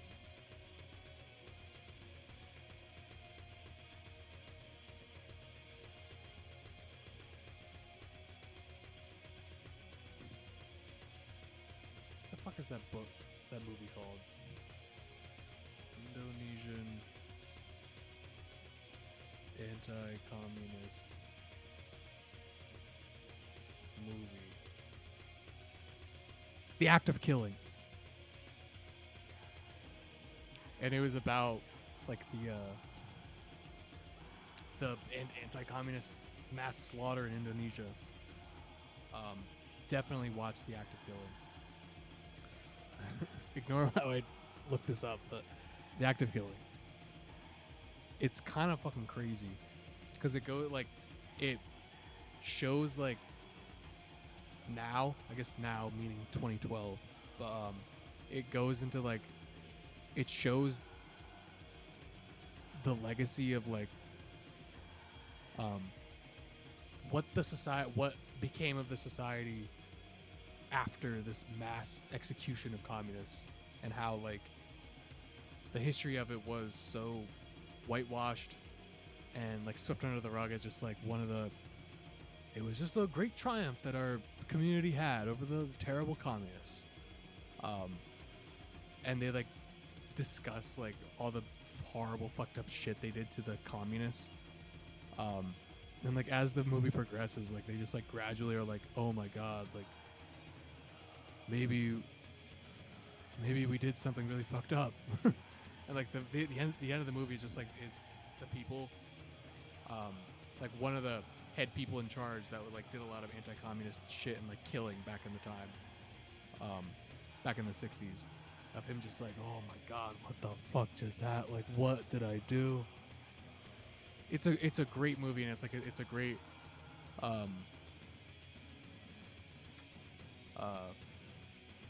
I don't know, it's just like very fascinating how they made it, and like extremely fucked up the context of it.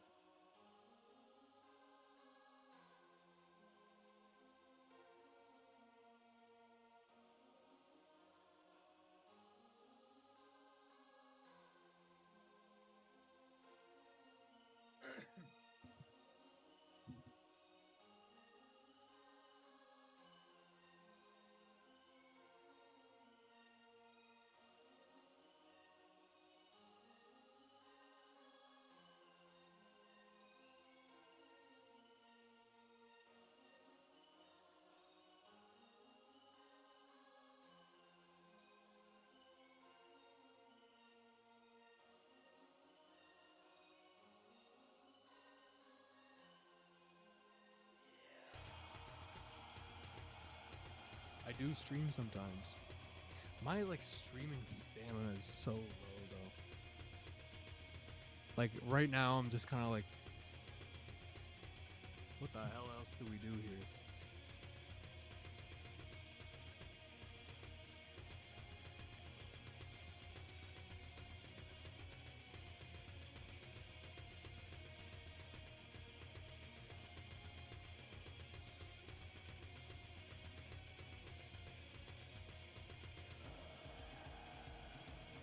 You guys want to talk about the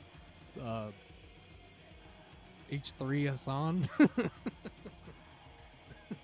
That's the meta right now. And like it kind of like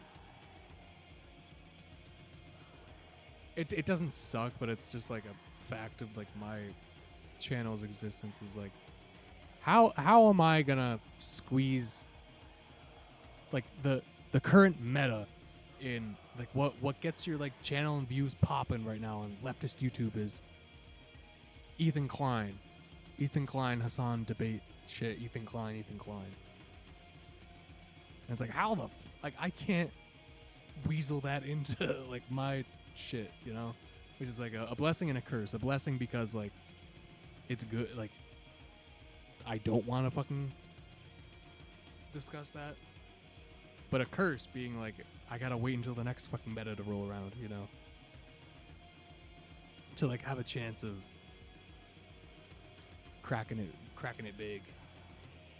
Not that like I want to like make it big, you know, but like in order to like get into the inseams of the algorithm, like you gotta play the meta to a certain degree, and like that is the current meta right now, unfortunately. It kind of fucking sucks.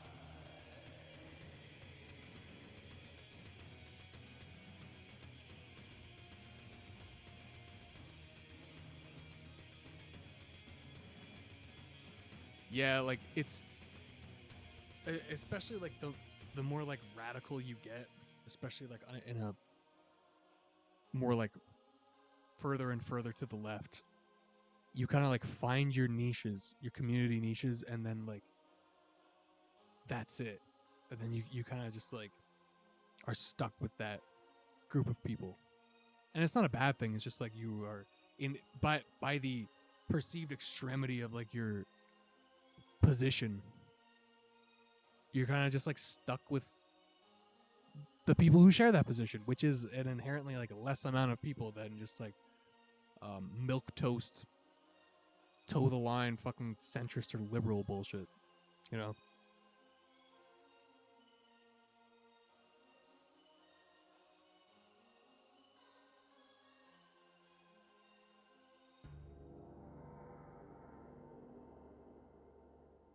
Yeah, it's just where the clicks go, pretty much.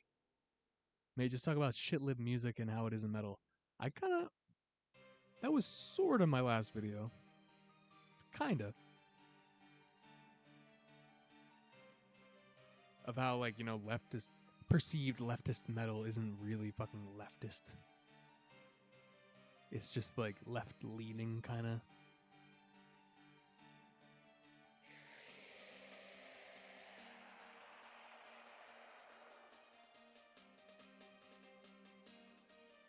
You're always gonna get a few antagonistic trolls. Like, it's in the nature of fucking politics on the internet, you know.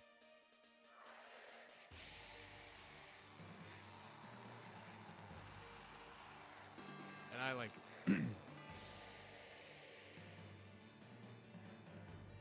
I kind of like worked my way through that. Like, they're still around, but like.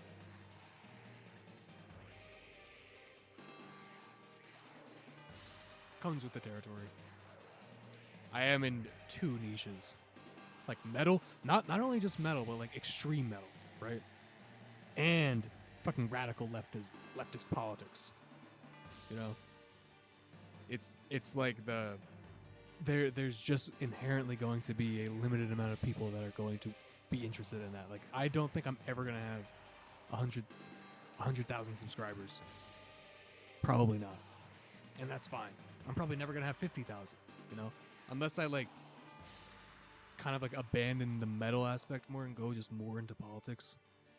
Which, like, maybe that'll happen. I don't want it to happen, really.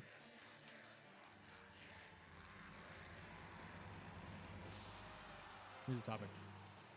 Culture in general is stagnated into product and content to be reproduced as known quantities for people to buy forever, even with controlled rebellion as product. Since that is the case, where can metal go from here? Music is the rejection of cultural norms and cultural evolution itself. But can metal keep that up? I've discussed that here and there in a lot of my videos, actually. Specifically, like, culture in general is stagnated into product and content. Stagnated into product and content means the commoditization of that culture, right? Reproduced as known quantities for people to buy forever, even with controlled rebellion as product. I talk about that in my my video about the Cold War. The original title for that video was Subversion for Sale. And I go a lot into depth about how the original,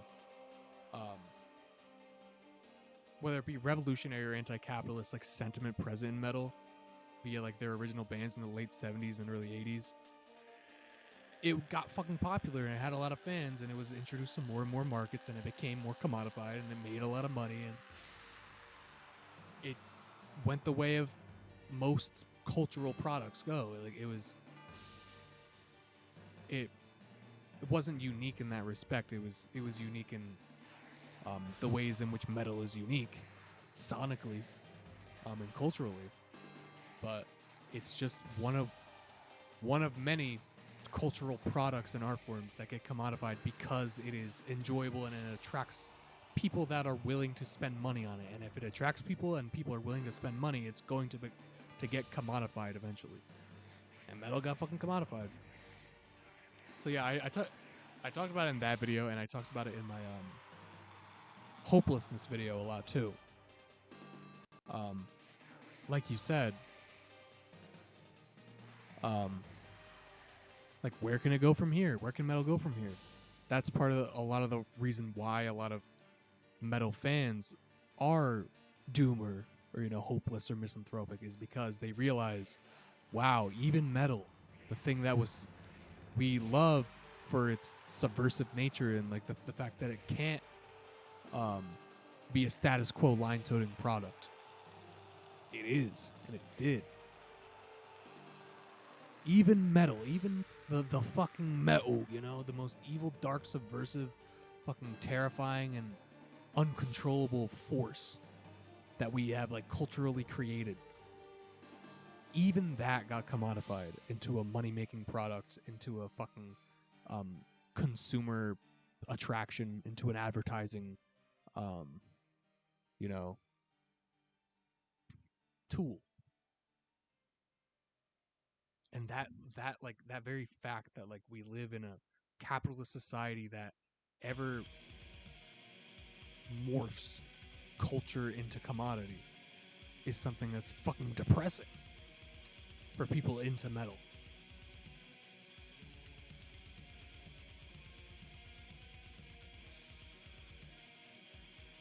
I think there's a line where you can get political people who are more into YouTube drama to see content that they may have an interest in that could steer them into leftist views.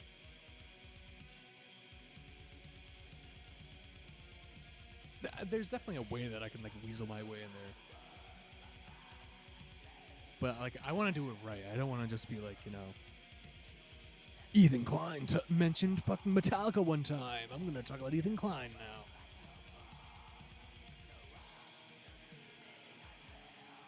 Guess there isn't a huge market for outspokenly leftist metal either then. Just stuff with a hint of leftism, for sure. That's what, like, my last video was mainly about.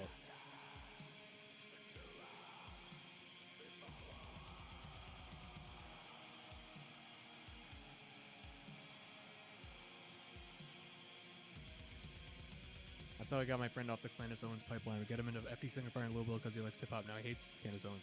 Yeah, like,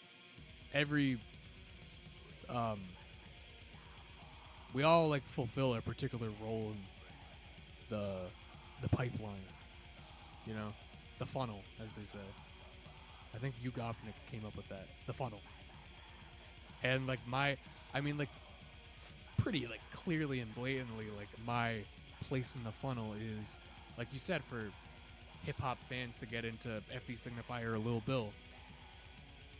Like my role is for metal fans to like get into that, to fall into this funnel. And I think it's,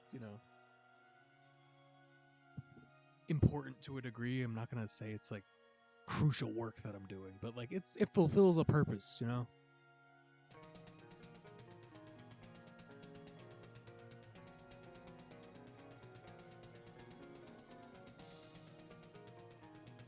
Why does metal have to go anywhere though? It's fine the way it is. Go to your shows, drink beer, have arguments with your mom. It's perfect. I like to a lot of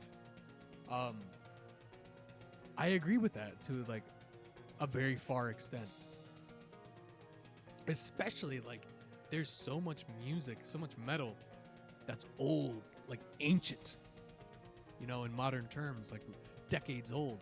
That's still so fucking good. It's so under-discussed in the broader musical discussion environment that like there's so much shit to uncover and unpack from decades ago that like maybe there isn't that much of a need to like constantly rapidly progress and evolve musically. It's gonna happen either way. It's gonna happen either way as a result of the material conditions of society in general. Like that's just what is going to happen with art and culture no matter what. It's based on the material conditions of said society in our contemporary time. But yeah, like I think there's no problem with looking to the past musically and like appreciating bands from the 80s and 90s that are still like, if you hear them today, you hear fucking Obtained Enslavement today. That shit came out in the fucking 90s. And you're like, this is the most mind-bending, like, crazy fucked up shit I've ever heard. I think that's really cool.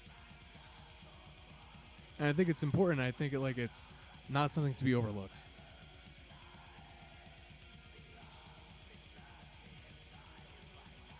My neighbor sent me a pretty legit metalcore song he made with AI.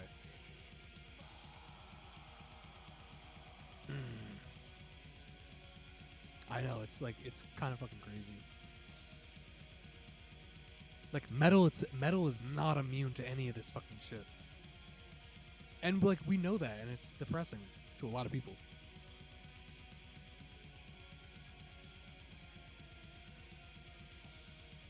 So long as metal, however subversive it is, can sound good to a lot of people, it can be commercially attractive, meaning it will get commodified at some point either way. Yeah. The only way out of it is making shit music. Yeah, good point. Right, and like that's part of the reason why historically we see like metal bands gravitate towards a more raw production. Like they're going backwards in quality. They're getting more raw, getting more disgusting and grimy and dirty because they realize like their shit is getting commodified and like we need to make this more inaccessible. It just so happens that like people like that and like people can make money off that shit, and it still can be commodified. Maybe not to as broad of a degree as more like highly produced and polished music, but it's still not immune. Capitalism's tendrils can squeeze into any crevice and any little tiny pocket of influence it possibly can, no matter how small.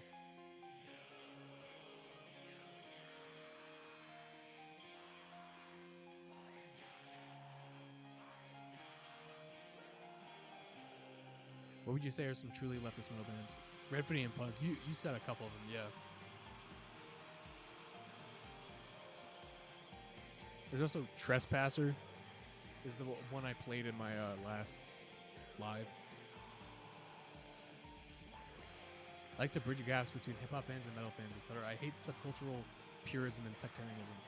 Yeah, I mean, like me in particular, I listen to vast majority metal, right? But there's still like a lot of points in time where like maybe not like I don't seek it out, but like I stumble upon or like overhear some music that isn't metal, and I'm like, wow, this is actually really good, and I really like it. You know, like even the most sectarian and purist music fans, in particular metal,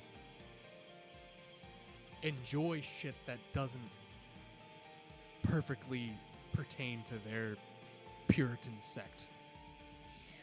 You know, especially if you're into like fucking black metal. Like if again, if you like obtained enslavement, you not only like black metal, you like fucking classical. You like a lot of there's a lot of like extreme metal itself has a lot of fucking shit in it. You know, a lot of different influences, a lot of different music, a lot of different connections, a lot of different sounds.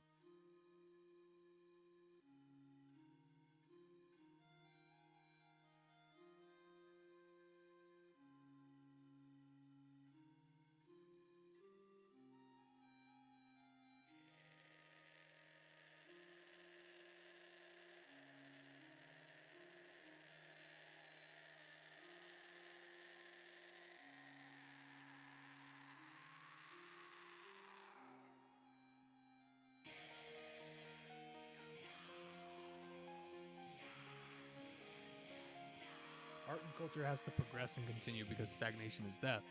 Enjoying the past is fine and great, but staying there forever, that's where humanity dies. Yeah, and like I said, like, art and culture is going to progress and continue. Unless it's like outwardly, I mean, even if it's contained to a certain degree, like, it still is going to progress and continue as long as people and artists are continuing to be people and artists. You know? It's inherent in like the creative spirit of humanity. Whether you like whether you like you enjoy that art and culture or you don't, like the fact that we are going to exist and want to like express some kind of like appreciation or culture in general is a continuation of some form of art in one way or another, and that also inherently takes from the past and a myriad and number of influences. The album art is a Lord of the Rings reference. Yeah, this whole band is like Lord of the Rings worship.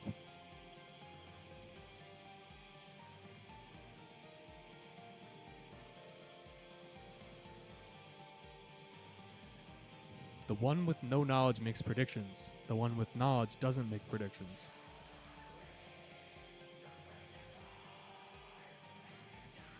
That's an interesting quote that I'm still trying to mull over.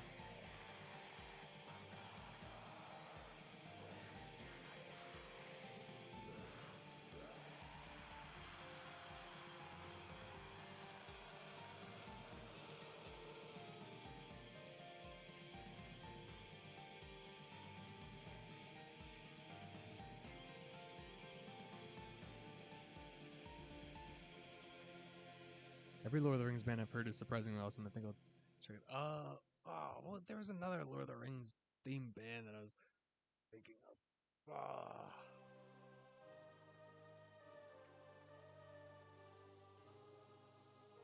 Damn, I forget. But that was one of the things I got shit for in my when I was talking about NSBM and like from edgelords to fascism video. Like they were like occult fascists and like neo-Nazis that were responding, being like, "Oh, you're just calling everything Lord of the Rings because you're fucking Lord of the Rings nerd. You don't know actual occultism. You just think everything is Lord of the Rings." And like the whole fucking point of the video was expressing how like different fantasy influences or different like fantasy artistic different fantastical art has an influence on your fantastical perceptions of the world, or your fantastical beliefs, or your spirituality, or any number of things, you know? Like, and it just so happens Lord of the Rings is a huge influence on so much of just contemporary humanity's conception of fantasy, you know? So like it's not my fault that like your perception of demons and gods and power and fighting and war and slaughter and all that shit is objectively influenced by art such as Lord of the Rings.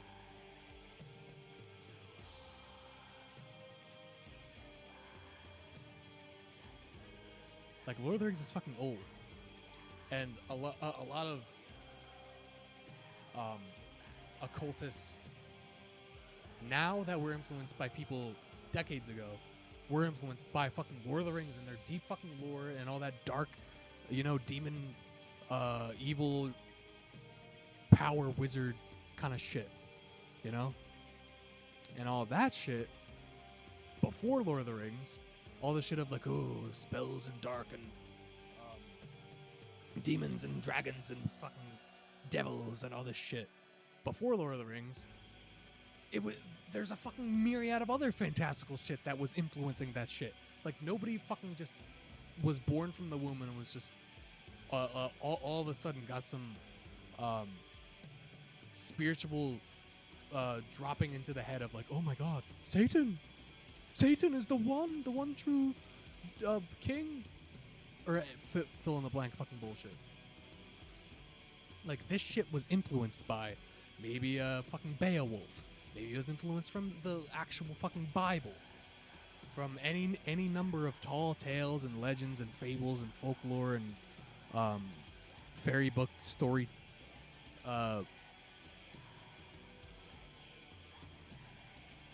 art, you know? This shit was influenced on all this fantastical shit, whether you like it or not.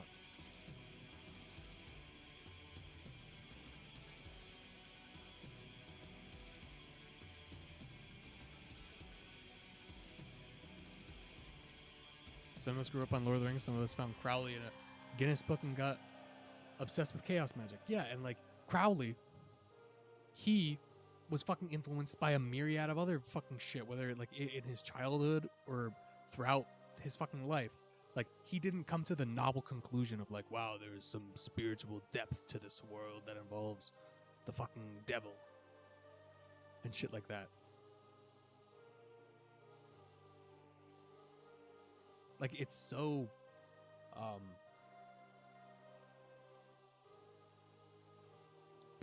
it's pretentious and presumptive to think that like you have any novel conclusion of your spirituality in general.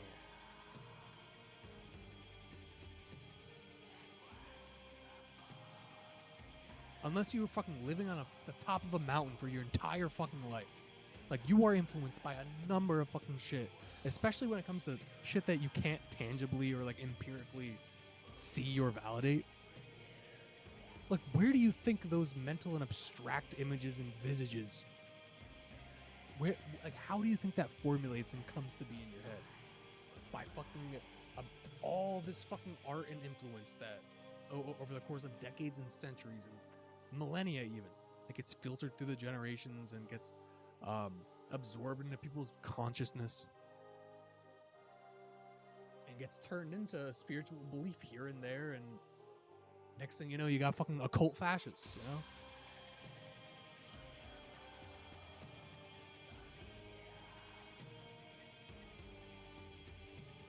I know, like, we don't live in a vacuum. Like, you are influenced by so much fucking shit. It's so frustrating to hear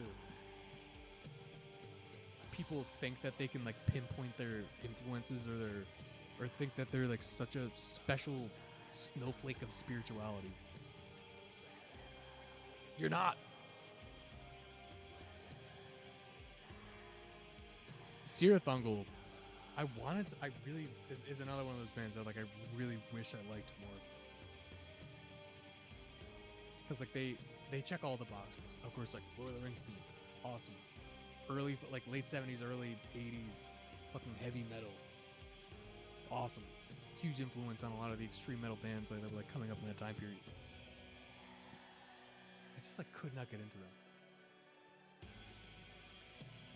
Yeah, cultural hegemony. Fucking read Gramsci.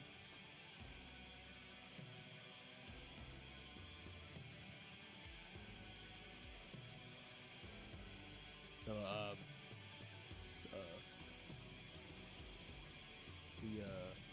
what the fuck was it? Marx said it.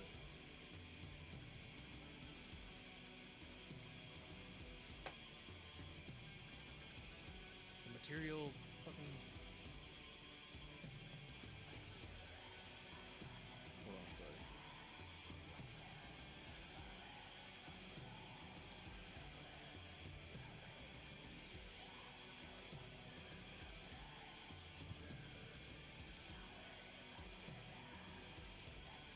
The material fucking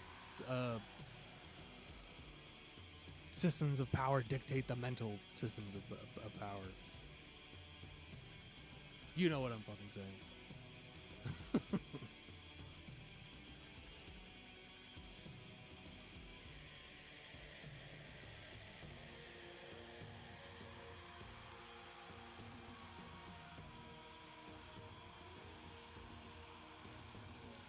I don't know what album I'm gonna play next.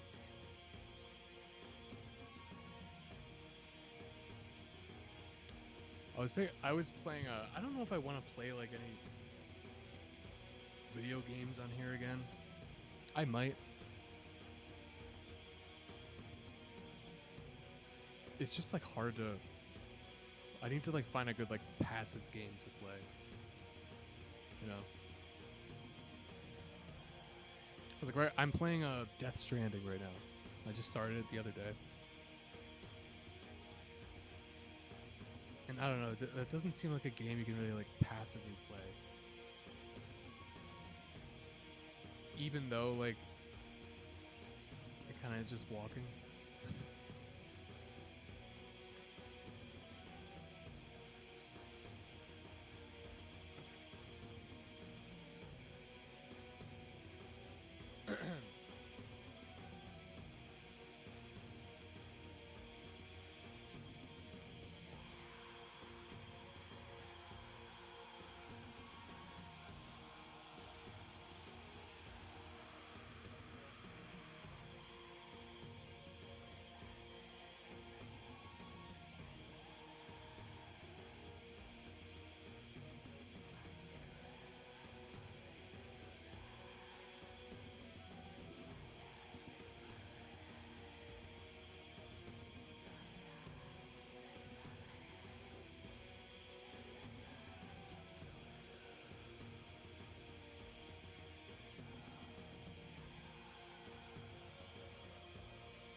I had an idea of what album I'm gonna play next. I forget.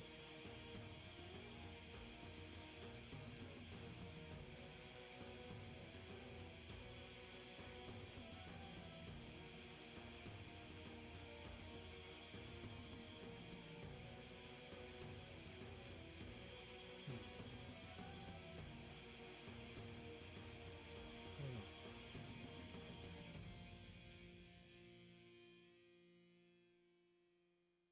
Maybe just some more summoning, honestly.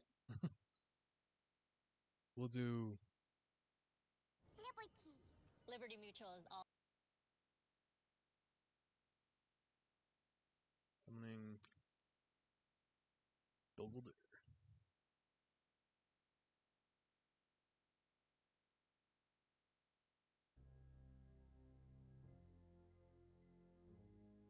Yeah, old JRPG would be pretty passive, yeah. Civilization. I never played Civilization. Civ. I'm not really like a. I guess I just like don't play those kinds of games. I'm more like a RPG, like Souls like kind of more action game oriented, I guess.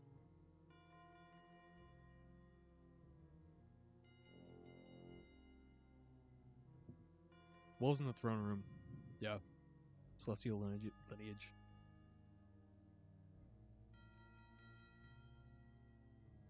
I was thinking, like it, for me to play a game, like I guess it would have to be like something I'm really familiar with.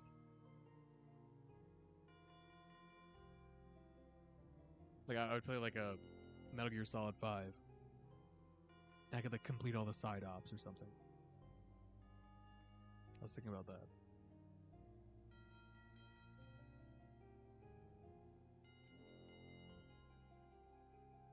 Or like Vampire Survivors, maybe.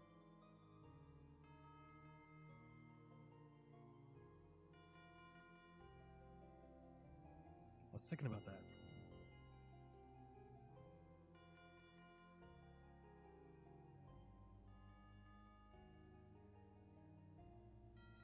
I love the the album art of this. Obviously, the album art doesn't have the song name in here.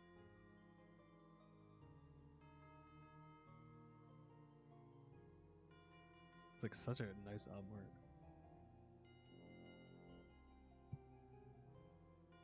I got into Elden Ring because I was a Game of Thrones fan. Interesting. I mean, yeah, like all that shit goes, and all of it comes back to Lord of the Rings. Who would have thought?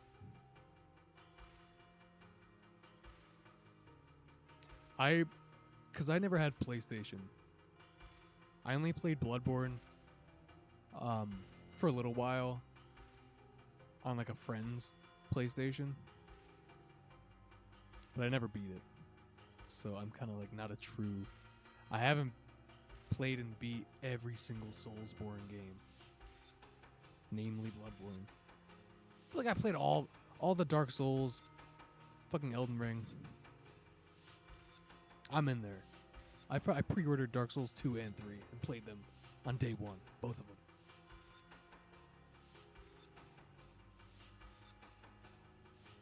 Mountain Blade. I've heard of Mountain Blade. Some epic doom in the background. It's absolute cinema. Huh. Why have I just like I like don't really play many like strategy games.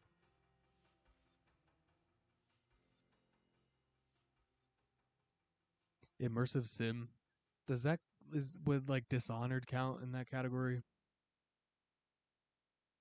Because Dishonored is one of my favorite games of all time. 1 and 2. Oh yeah, fucking George R.R. Martin like helped with Elden Ring. I completely forgot about that. Yeah, that makes more sense now. I thought you were just like swords and dragons.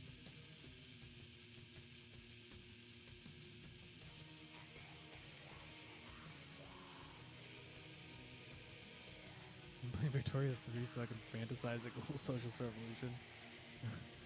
I'm just like not a strategy gamer.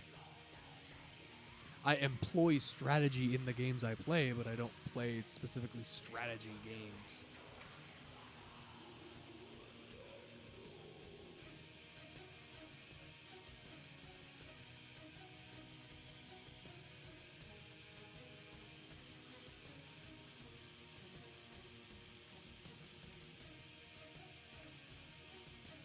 Deus Ex, I wanted to play. I remember.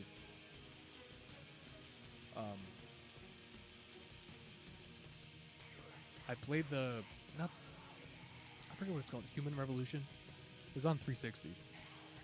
But that was the only one I played, and it was like so fucking confusing because I had no idea about it. I just got it because like it looked cool. But it was always something I wanted to get back, like to actually like play.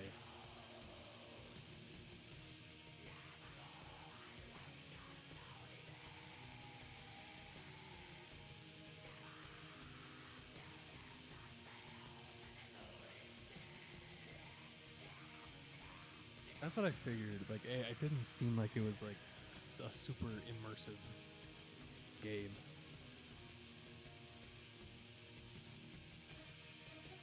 It is like a cool premise though, like a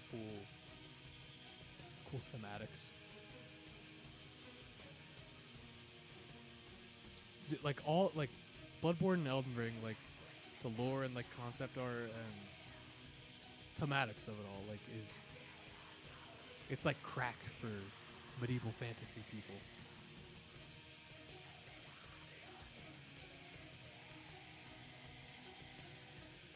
And that's like that's like my favorite metal too, is like the shit that kind of caters to those interests, like dark fantasy.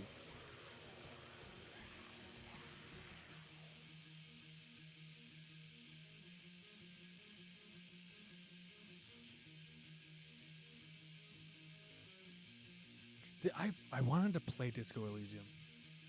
I don't know why I haven't yet. I really should.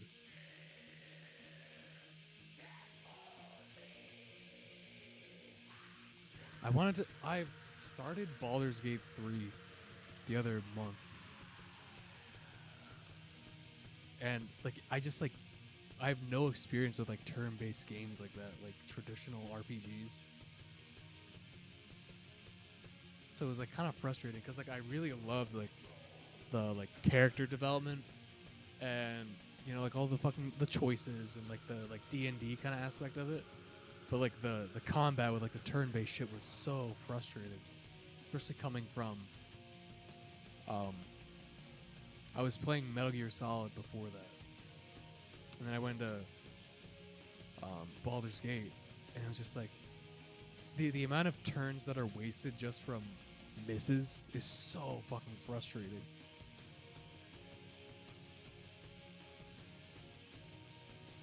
It was just like killing me. And also like I understand like D&D characters, like it's the most fun when like you like craft a story for your person and like really make a character, like develop that character. But like I always want like my character to just be like super like well-rounded and like have no glaring weaknesses or shit like that.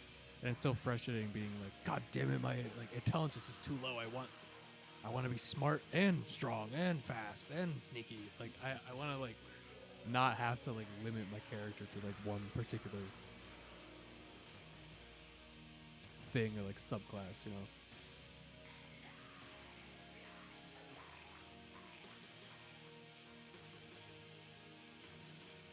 I just cannot get into Elden Ring or any of that despite trying several times. It requires all my attention. Yeah. There's a learning curve. There's a huge learning curve to it. I can't get a fucking enough. I'll play like all the Souls like Black Myth Wukong. I might play that again. I might play that on stream. Play a new game plus of that. That game was really fucking good.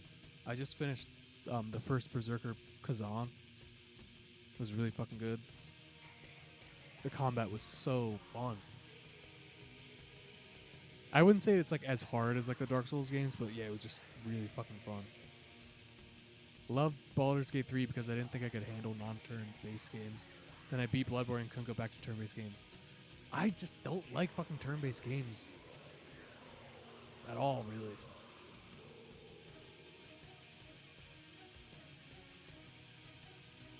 But yeah, like I like when I go back to it, I might put it on the easiest difficulty. Honestly, it's just kind of painful for me because like I always put the difficulty to the maximum when I start a game. Any game that gives a difficulty option, I always start it out at the hardest difficulty, and I like pain my way through it until like I absolutely cannot like beat it on that difficulty.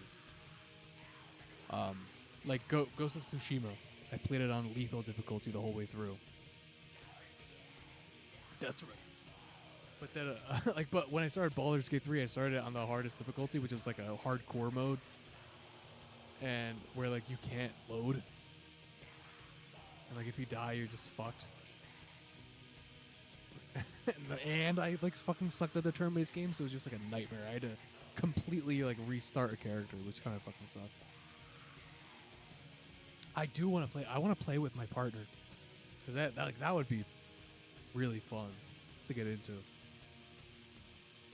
But like most of the time when I'm gaming, it's like no one's here. Like it's just me, you know.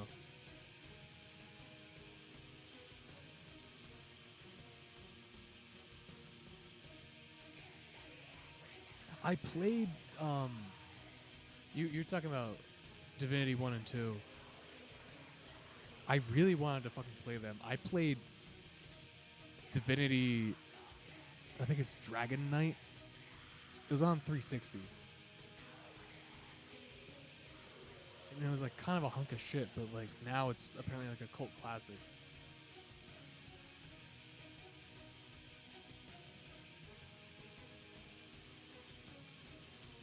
I was really young when I started that.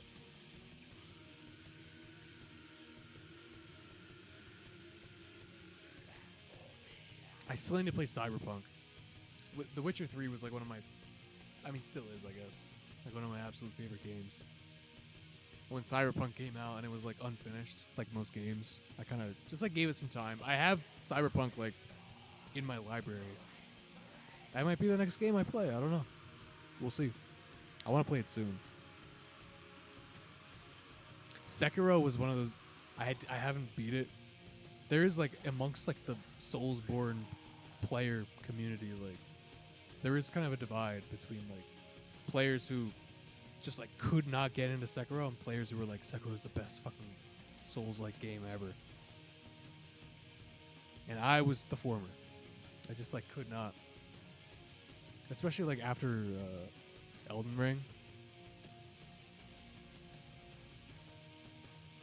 Lies of P I wanted to play too, yeah. That's on my list for sure.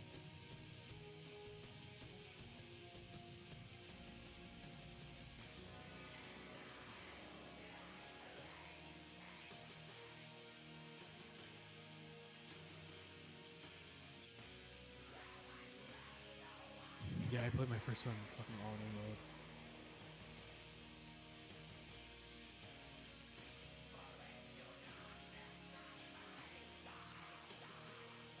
I did like so again. I'm playing Death Stranding right now. I don't know how long that is, but like I actually really like it. So I don't know what I'm gonna play afterwards. I'm kind of like debating that. It's either Wukong New Game Plus, Baldur's Gate 3,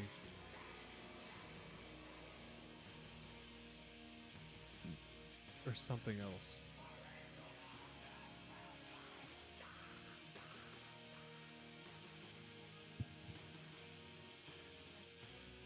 I could definitely play Elden Ring again.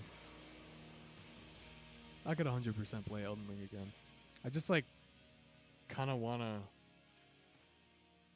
give it a little bit more time.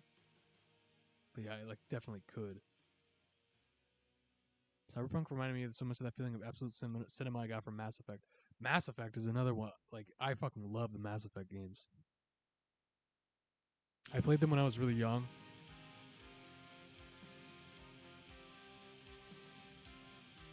And then I like played them again when I was a little older.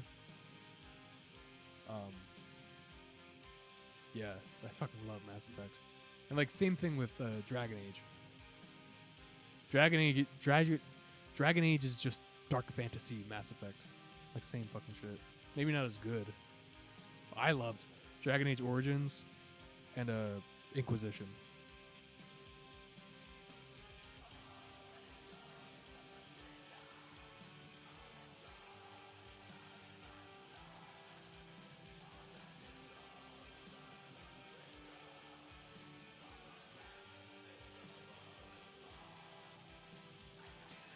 I may be off topic, but I can't keep quiet. The problem with Euro-communists, to which you belong, is that you very often talk about the mythical importance of defending bourgeois democratic freedoms.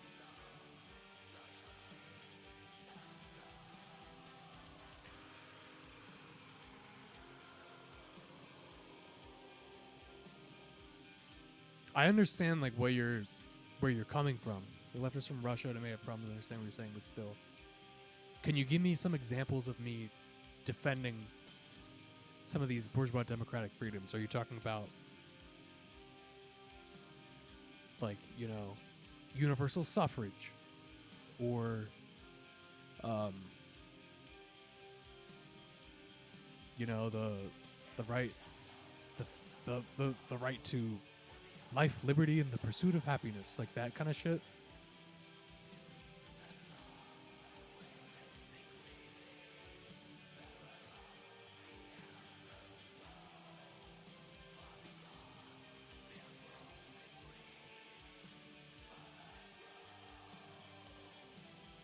Not to blow my own cock, but I 100% Elden Ring. Yours the back seat will be unbearable.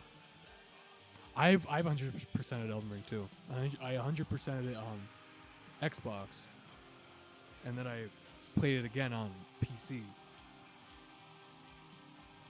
Yeah, I didn't 100% it, but like because I didn't feel the need to like collect all the fucking legendary spells and shit, sorceries. But yeah, we're on the same fucking power level when it comes to Elden Ring, I'll tell you that.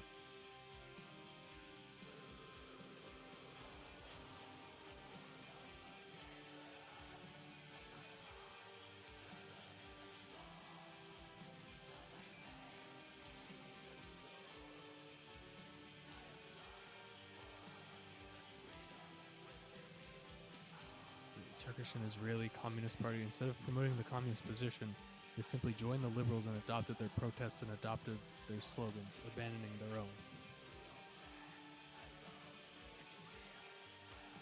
Okay, how does this like relate to what I was saying, or like what I was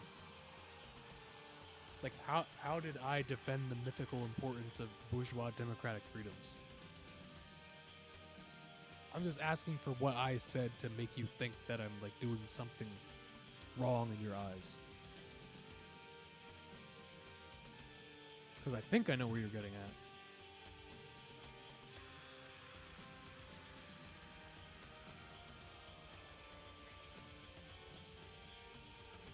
It's an eclectic grouping of topics we're discussing today.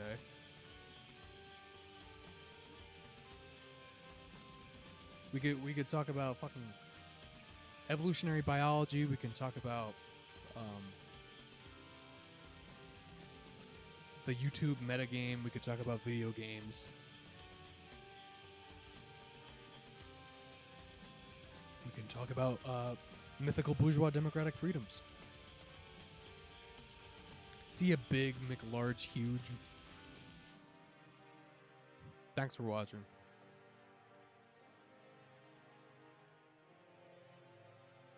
Dude, like, whenever I stream and I get to this point, like, I'm just so fucking exhausted.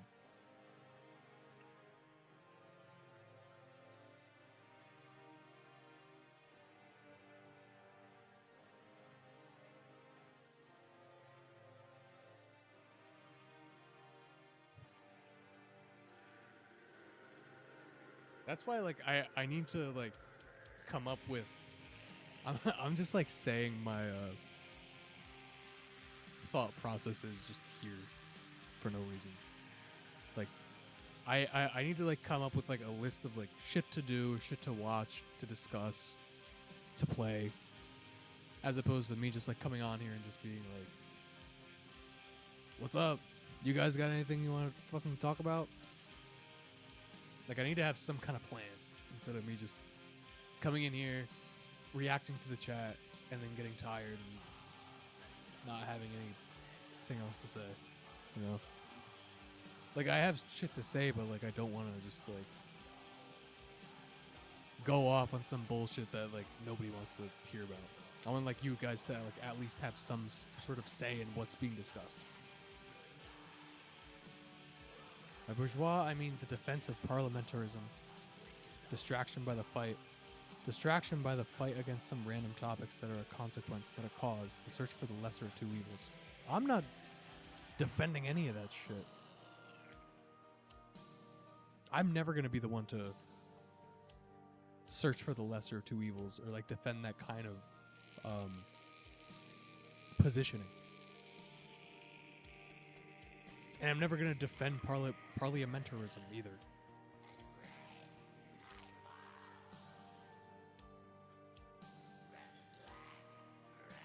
And in terms of random topics, I'll gladly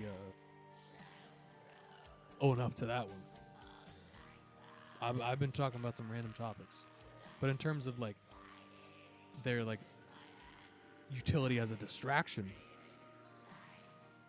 I don't quite see what your criticism of me and like my analysis of like these topics, how that relates to that.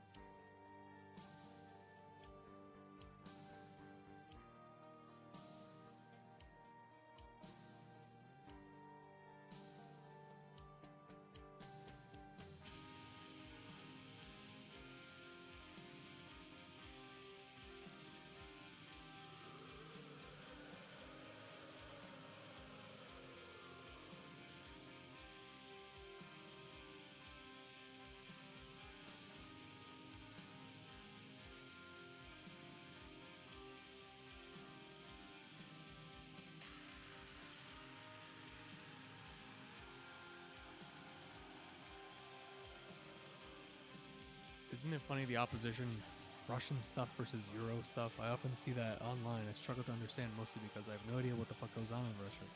Yeah, me either for the most part, you know? And that's what I'm saying, like, what are we doing differently?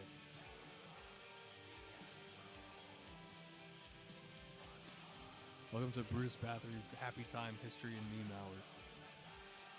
Is that what it's called? Is that what's going on here? I don't know if I want any part of that.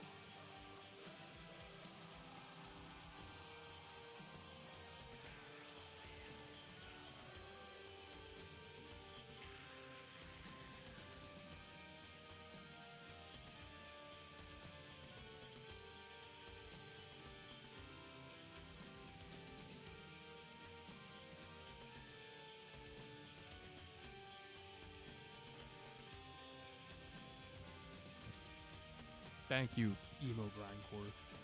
I'm addicted to the tone of your voice. Not heard that. So, well, actually, at work, like I'm not what like I don't think I have like a particularly like interesting voice, or I think like my voice is pretty normal. Just like I have like an average voice. But at work, one of like my coworkers was like talking on the phone with someone. I didn't realize she was on the phone, but I like said something to her, and then my coworker came out to me later and was like, "My friend that was on the phone said you, like, who is that man with the sexy voice?" I was like, so that's two like compliments of voice that outnumber any other comments on my voice for like my entire life, pretty much. So I don't know if my voice, like, all of a sudden it started to just like click with some people, but I'll take it.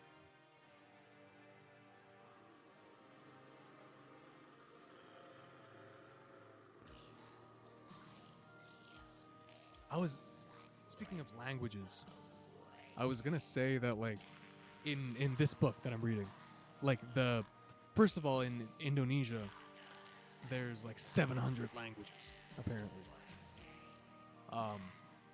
And these people like it was like the 1940s, 50s. They were learning just like all these, like everyone knew so many different languages. It was like, well, they spoke their whatever like version of Indonesian that they spoke, and like along their journeys they picked up English and German and Dutch and French. I was like, Jesus fucking Christ. I wish I knew all those fucking languages.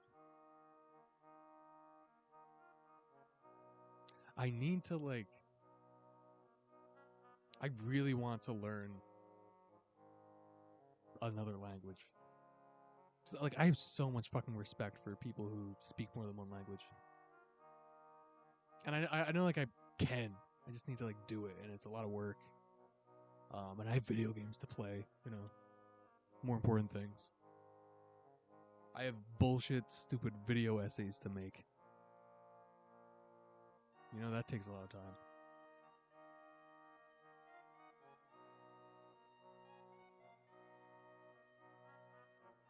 I've never thought of my voice as a good voice. I think my voice is like pretty average.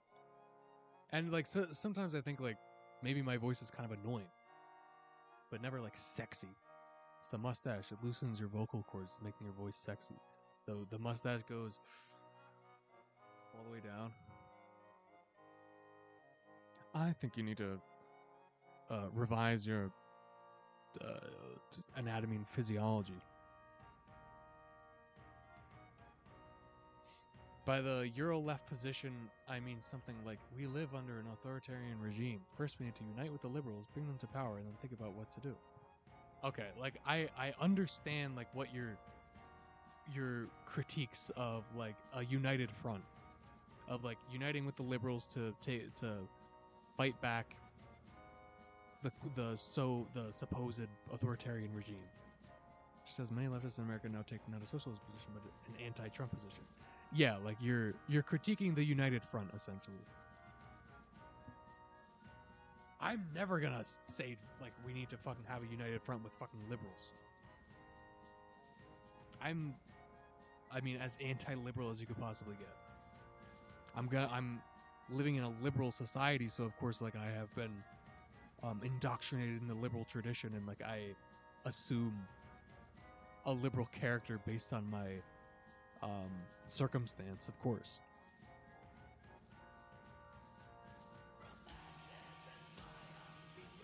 In terms of a united front, you could critique me of being a little too soft on the discrepancies between like anarchism and Marxism-Leninism, and trying to unite those two, for sure. But I'm never going to advocate for united front with fucking liberals.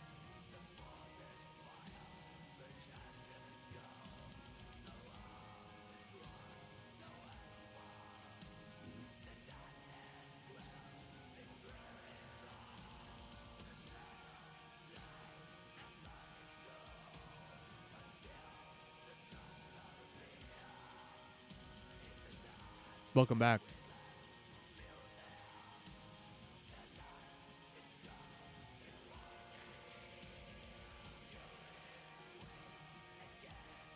The paradigm shift happening right now is the rejection of classic liberal methods and values by the wider public. But I definitely get where you're... Yeah, like, I understand, too.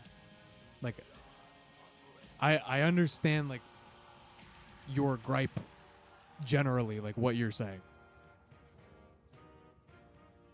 But I don't think it applies to me.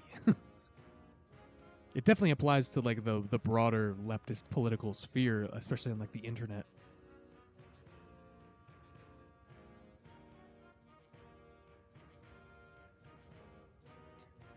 I know, like my mic volume is really quiet. I was trying to figure out how to like boost that up. It's already on the max volume for on OBS.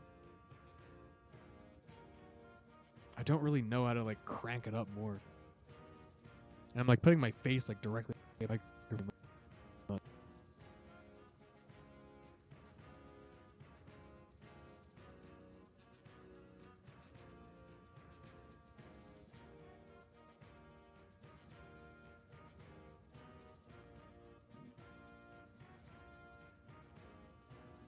Starman Pixel. Thank you for the support.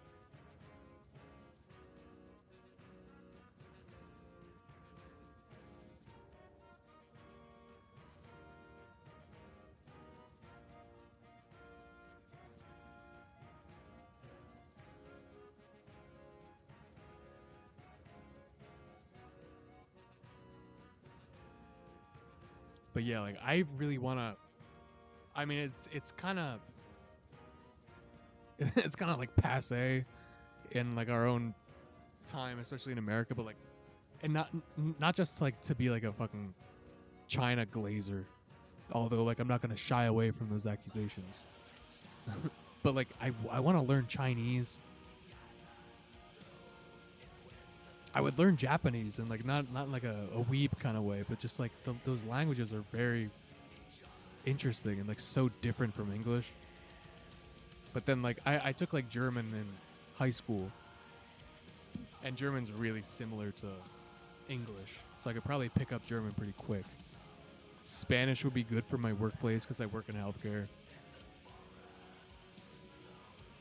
and there's a lot of like Spanish-speaking patients. There's a lot where I live. There's a lot of, it's interesting. There's a lot of Nepali immigrants, so a lot of people speak Nepali.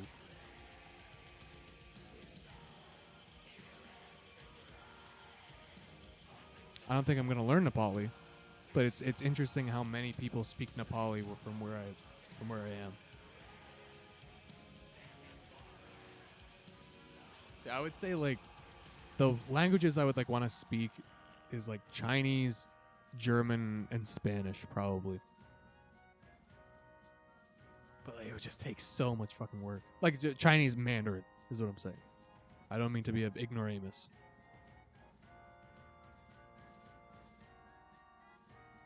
I'm living for no good goddamn reason. Yeah.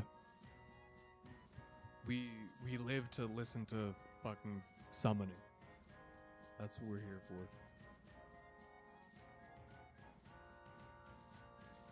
It's crazy to think about how many languages have come and gone. And how many like languages that we view as like, you know, like ancient languages of like that they spoke in Egypt or like Sumeria, you know, are just the remnants of what we can find. You know, like who knows how many other fucking languages came and went in ancient times.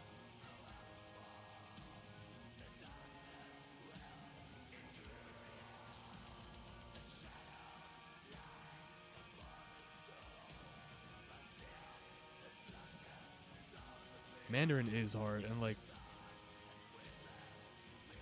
it's fucking like it's just so different, you know?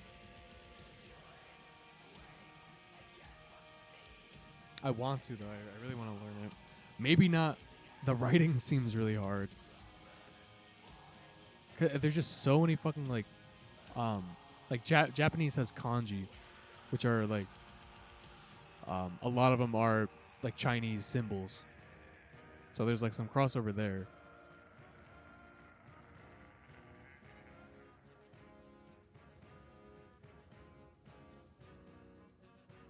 But like there's just no crossover with English. And in Japanese too, they whatever the fuck katakana. Like katakana is like English phonetics kind of. So there's like some it makes it a little bit easier at least. And like a lot of like menu stuff or like signs in Japan is katakana, which is just like English phonetics.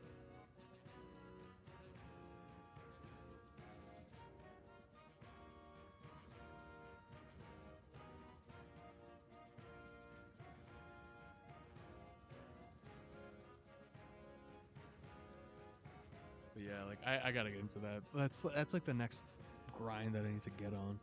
I just have so many other fucking grinds, you know?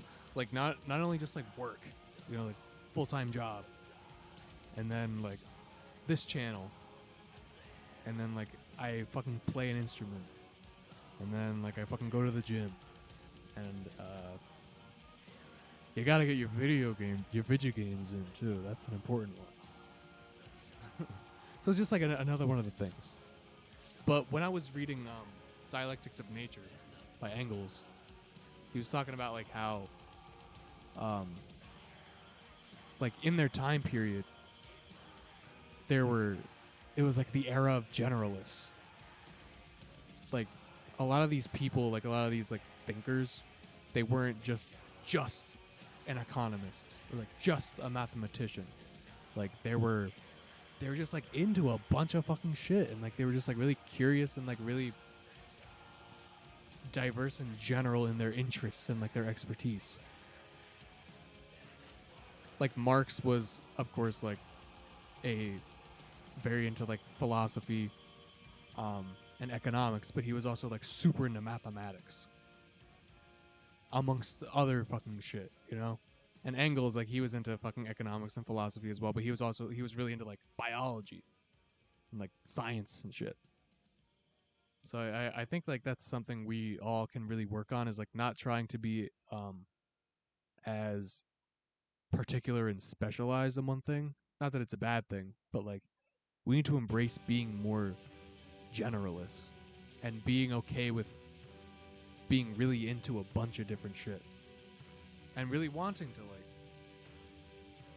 pursue a diverse array of things to know and like be an expert about. Capitalism really wants everyone to be good at one thing for efficiency. Yeah, for sure. And that's like the negatives of the division of labor. Like Adam Smith and like traditional capitalists really prioritize the division of labor to further make efficient like their system of production. And it had an extra utility, and it kept the working classes more divided and less have less interest in pursuing any other interests. You know, if you're just like the fucking second fucking nut placer, you're of course like not gonna have as much of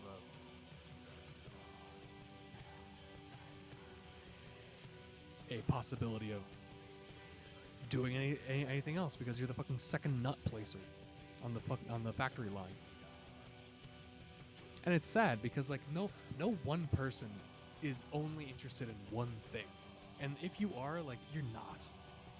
You like a bunch of different shit. You're interested in a bunch of different shit. Like, there's nothing wrong with wanting to pursue a bunch of different shit you're interested in.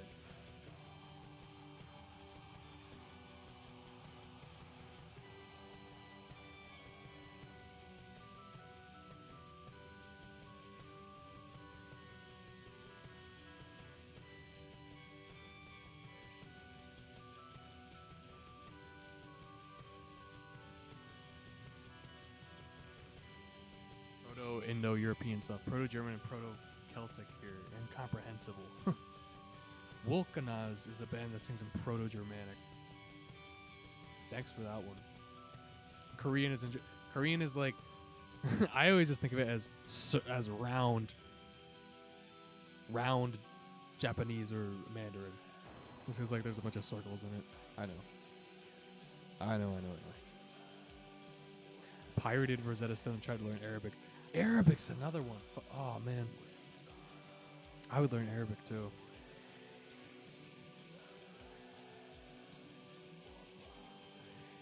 It's so much work.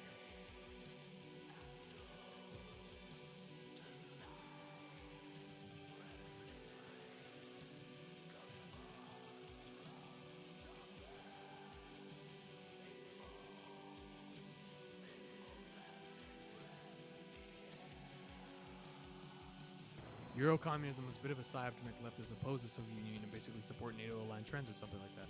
Yeah, and like,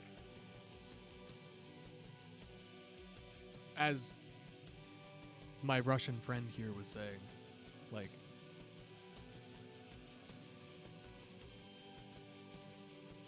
I'm not like I'm not the one that's going to be saying like these like reactionary, divisive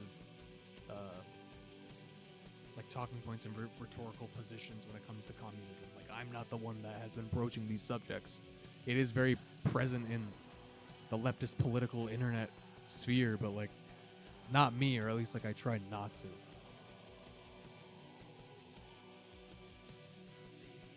Arabic is beautiful.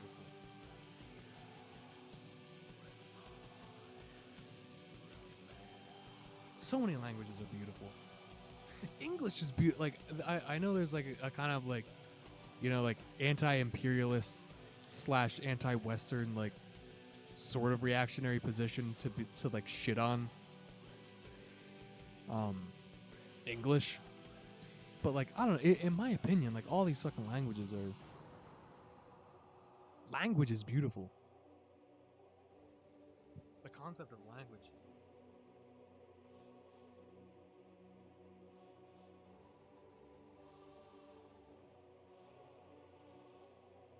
One of the Guns, Germs, and Steel is like a pretty famous book, and it's like kind of it's made its rounds, and like Bad Epanada made a video on it, and like he made there are a lot of like problems with that book,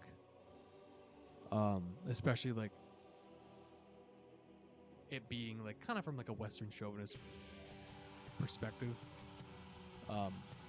but it goes in a lot of detail about like how the languages in like the South Pacific and like on the island of like New Guinea and like Papua and like Micronesia, all like how they were like influenced by South Asians, and like how all of those languages like progress through time, and like how we can like deduce different like ethnic populations based on like the presence of like their different languages in the area. I don't know, it's just very interesting. But Guns, Germs, and Steel is a very... I didn't realize how controversial of a book it was. I read it a while ago.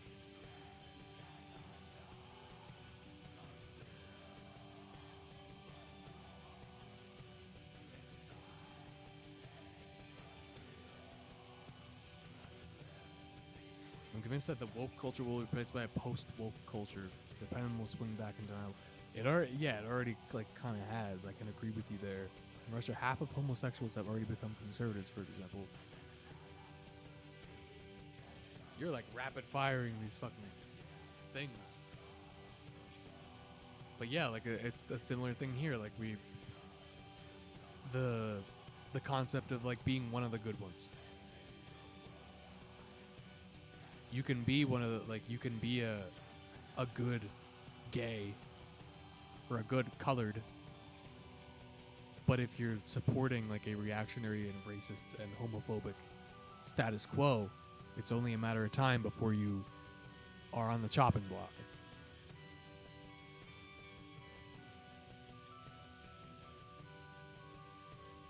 Your utility only comes from the boot that you're licking. And that boot can be placed on your head at any moment if you're part of any one of these so-called woke population, like traditionally woke demographics, you know. And I'm saying that in a very like broad, contemporary sense.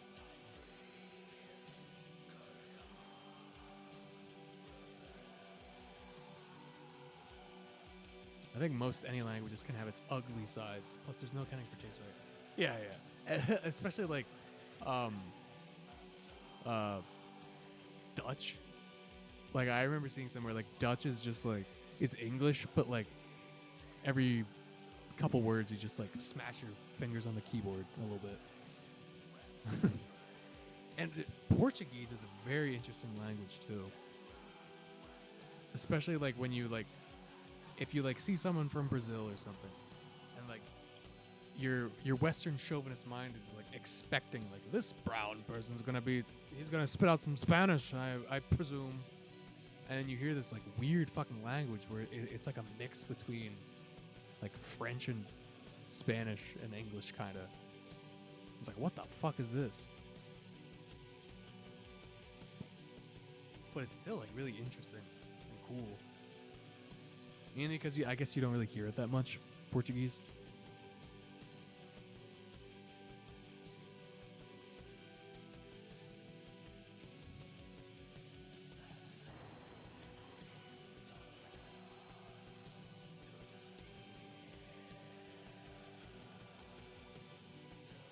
Yeah, Donnie said that he works in food service in moderately high-income neighborhood. People who have nice cars, watches, etc. are some of the dumbest people I've ever met. It's like they put all their points into one stat.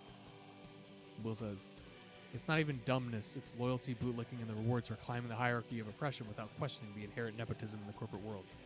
Yeah, like, they obtain these positions of power and, like, relative stability and, like, their nice material conditions because they fucking licked the boot. Because they did what they had to do. They played the game, you know? And it just so happens that, like, that playing the game is abandoning some aspects of your life that give your life more depth or, like, make you a more well-rounded person. Like, in order to succeed and to thrive in capitalist society, you need to spec your points into ruthlessness, to self-interest, to selfish competitive drive that takes away from many other aspects of humanity and, like, personality and, like, worth that makes you, like, a deeper human being. But because you get that financial stimulus, it makes it okay.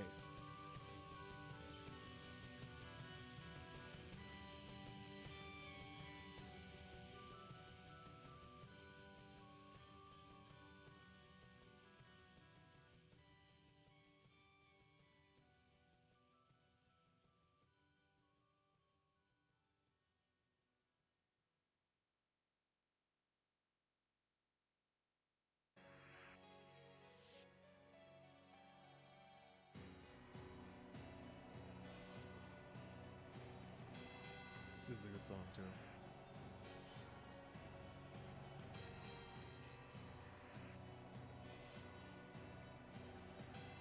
But, okay. After the post-war, there will come a certain stage when the situation will improve, and it can be called a meta-woke, when the dispute between gays and homophobes will lose its subject. That is, science will achieve such results that it will find an objective and indisputable cause of both homosexuality and transsexualism. Of course, neither side will argue. Because right now the morphology of queers is unclear. This is the reason for all the controversy. Alright, you're losing me a little bit. You're losing me a lot, actually.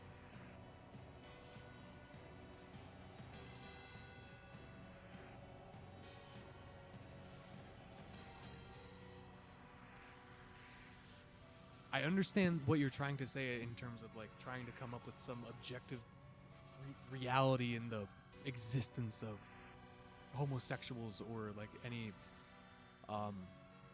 person in, like, the queer diaspora. But, like, what you're saying is what you're saying, that they will find a, like, scientific, objective, and indisputable cause. The cause is social. There isn't some kind of, like, microorganism that dictates the queer or the homo, you know? Like, there isn't... I'm not a fucking weeb, but in a My Hero Academia, like, when they like, society has superpowers, like, they're quirks, and you can see if you're gonna have a quirk by, like, the presence of some bone in your foot. Like, there is no bone in your foot that dictates that you're gonna be gay. Like, you're the objective cause of being gay is a understanding of social conditions and the social role that sexuality and gender play in society. Your gender identity and your sexual preference isn't dictated by biology. It's a social preference, and it's something that is dictated on social terms. And until that is viewed as an objective reality, you're never gonna find a fucking bone that dictates that you have the gay.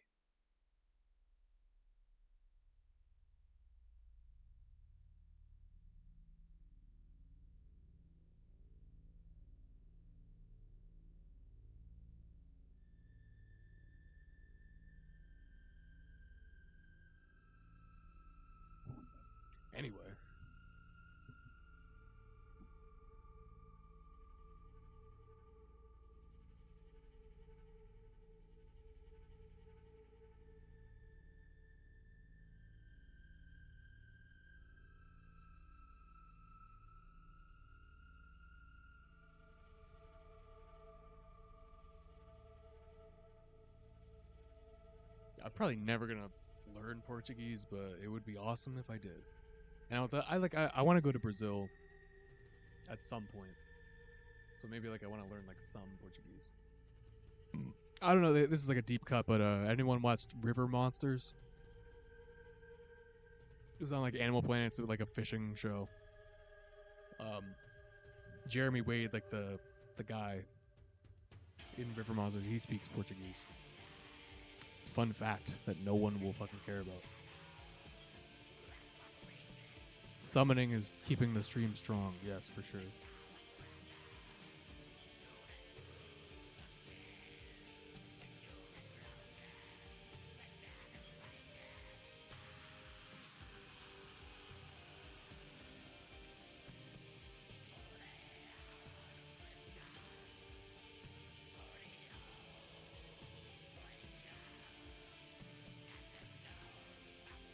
At least for the U.S., Trump has pretty much said that the focus on trans kids was only an issue to talk about during elections. Yes, and it was very successful. Doesn't believe in anything but the people doing the work. The people doing the work in Project 2025, people totally believe their shit. Yeah, like in my opinion, like when it comes to Trump, like he is a perfect idiot. In that like he's just some fucking business guy in New York that's like kind of gay and kind of fruity himself. You know, like he just wants to like, you know, I want to go to a show. I want to fucking dress up and go to the ball kind of guy. And like his racism and his bigotry is in a kind of a way where it's like a rich white guy that grew up in the fucking 80s kind of racism. He's not like a eugenicist or like a kind of like race science kind of guy. But that kind of person can take advantage of his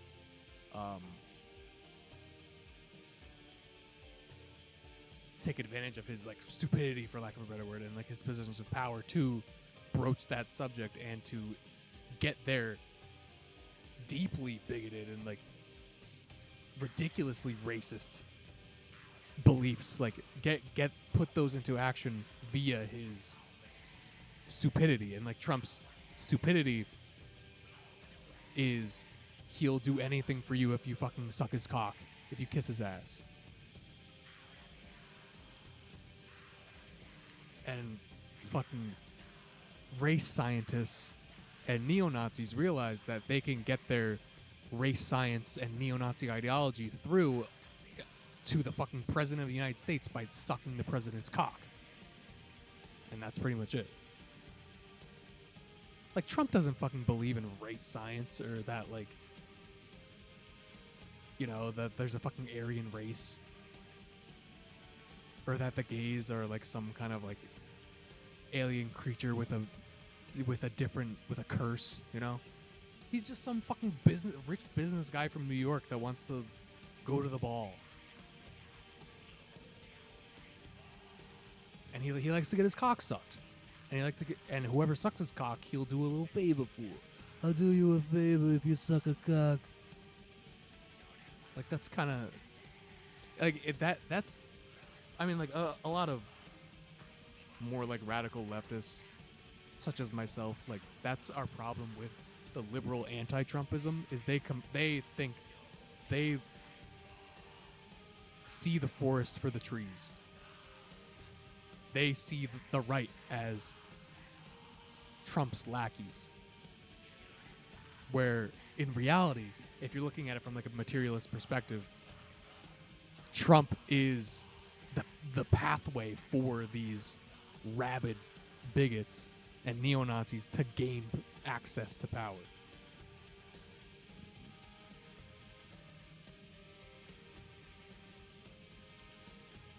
And like that it's like goes hand in hand with like the personalization of power.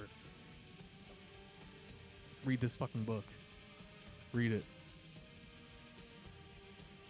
The personalization of power in like liberal society, where like everything that's good and everything that's bad is heaped upon one person, the great figure, the great man that can either lead us to great glory and triumphs or to deep despair and ruin. And it's all in this one man. This one man is ruining the country. His name is Donald J. Trump. We must get rid of this one man and put a better man in his place. Or woman, you know? Like no attention is put on the structure in place and why a great man is so vaunted, and why no matter who the great man that's in place, like the shit really doesn't make that much of a difference. But yeah, let me see this goddamn chat.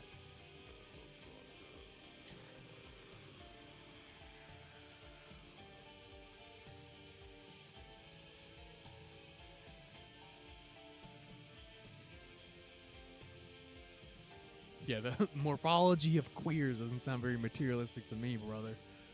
Yeah, that's kind of what I was thinking too.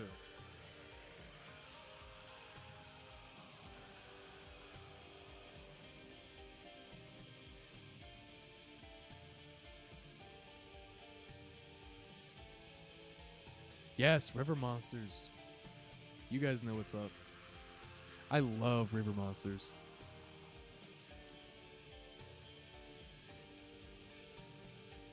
Yeah, he's not even a good he's just a rich fuck that was able to play the role of the great man. And as an added bonus, he's very easy to manipulate. Like, he's perfect, honestly. Like, he's the fucking perfect guy to be in power of a liberal nation as a Bonapartist great man ruler. Because he'll do anything if you suck his cock.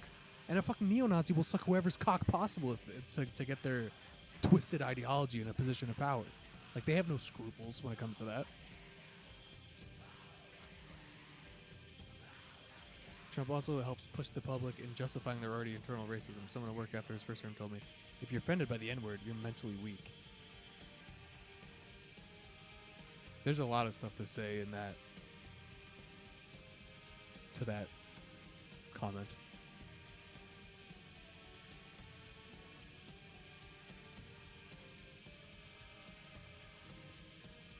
Trump is the petit bourgeois. I mean, he's the bourgeois. He channels the petit bourgeois very well.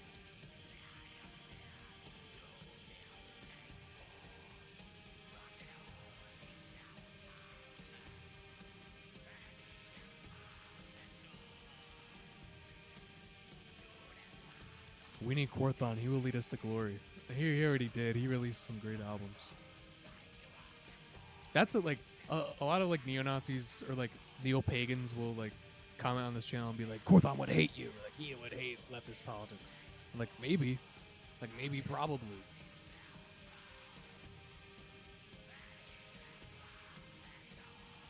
Like, we wouldn't know. He's fucking dead. And also, Quarthon didn't make the goat.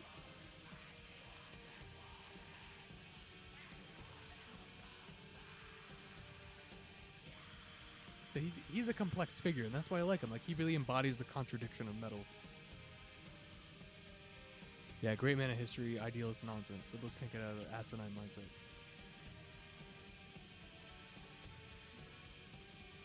Everything in history was done by a collective, good or bad. 100%.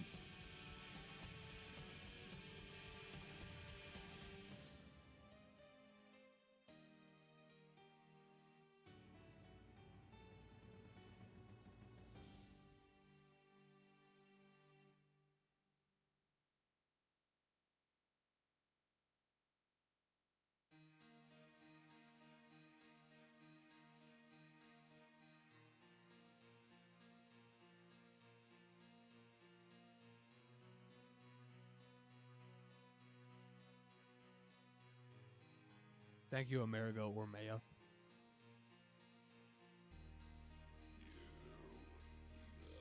What are my thoughts on Immortal? One of my favorite bands. I talked about them. I think one of my streams. Yeah, well, one of my favorite bands. Their first 5 albums, honestly, are really like some of my favorites of all time.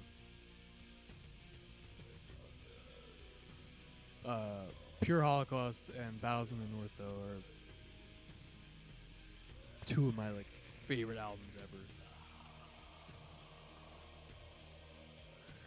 I played Immortal on the stream a couple times. Yeah, I don't know where this like the whole topic of like sexual identity and like gender science came into this conversation. I'm not a fucking expert, but I know like it's kind of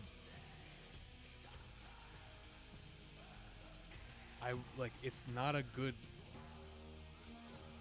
I don't think it's a good idea to bring this up as like the one of the defining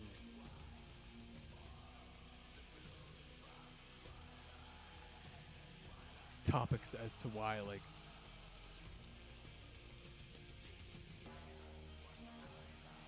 I don't know. I think it's kind of just like irrelevant right now.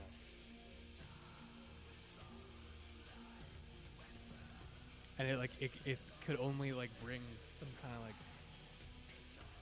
reactionary nonsense into this that's just like completely unnecessary.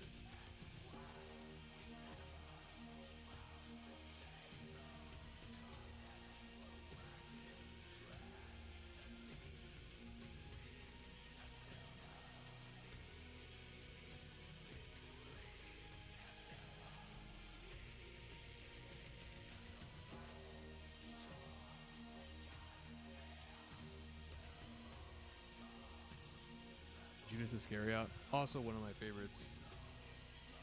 Um,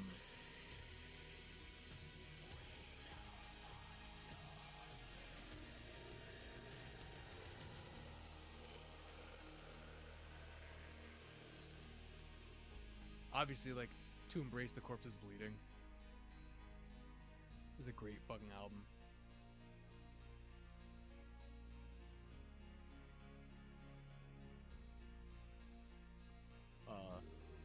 In the Valley of Death is one of my favorite songs ever. I am the king. Heaven in Flames is great too. Judas Iscariot is also like a good embodiment of contradiction in black metal, where like they started off like very embraced of in like the NSBM burgeoning scene, like really like it's a one-man band from America. He was like very like ingratiated in that scene and community, but then like later on he just completely distanced himself from it, and we kind of don't know anything else. But like he was pretty vocal and like not wanting anything to do with them anymore. So like Judas Iscariot, if you want to, I'm never gonna do this fucking bullshit, but like Judas Iscariot, definitely sketch. But great fucking band. I love Judas Iscariot, the band, like the music.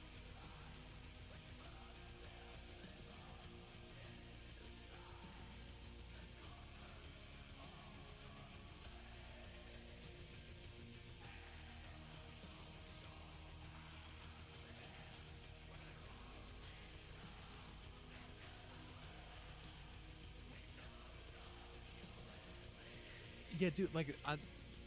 This is the whole point of what I'm saying. Like, your sexual orientation, like who you're fucking attracted to, and your gender identity, like what gender you identify with, isn't dictated by some definitive gene present in your physiology.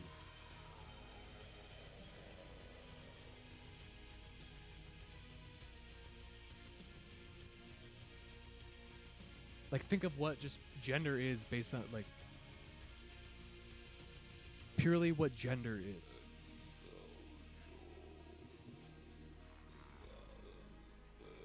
Gender is dictated by society and social factors. You aren't born with a Barbie in your hand and wearing pink. You know, you're not born with a Tonka truck and wearing blue. You develop like these what considered feminine or masculine traits based on your upbringing and based on your social factors. And you identify with these expressions of gender based on your social experience and your upbringing.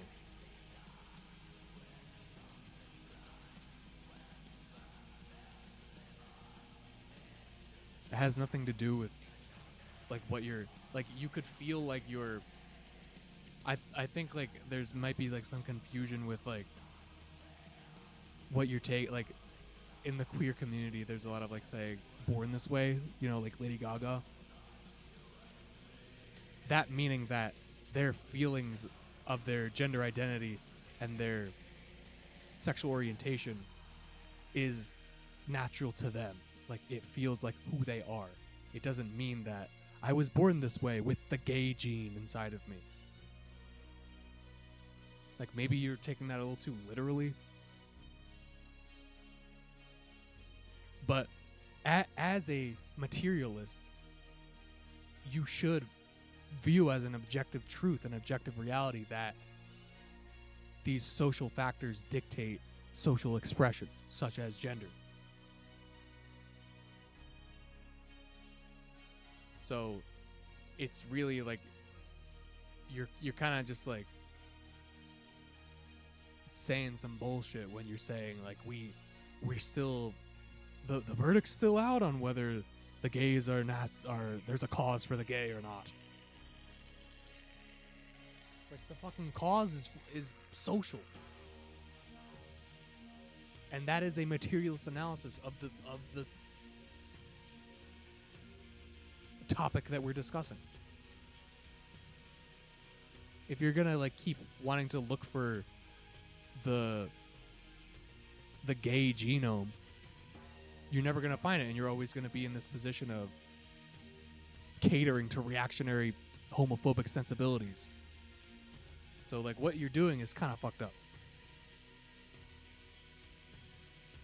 Maybe not on purpose, maybe like a little bit more subconscious, but like think about what you know about like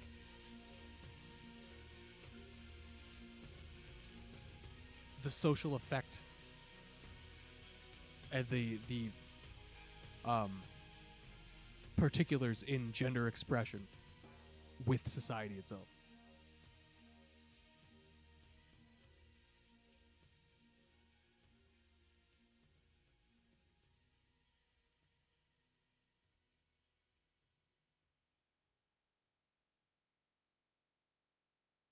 I almost gave up on metal YouTube after watching videos, but this album's over already? What album do I want to what's next? I don't want it to be something like too crazy. Summoning has been nice. Um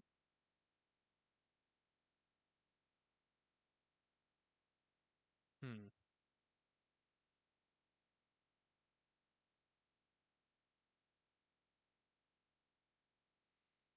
Maybe I'll keep the summoning train going. Yeah, fuck it.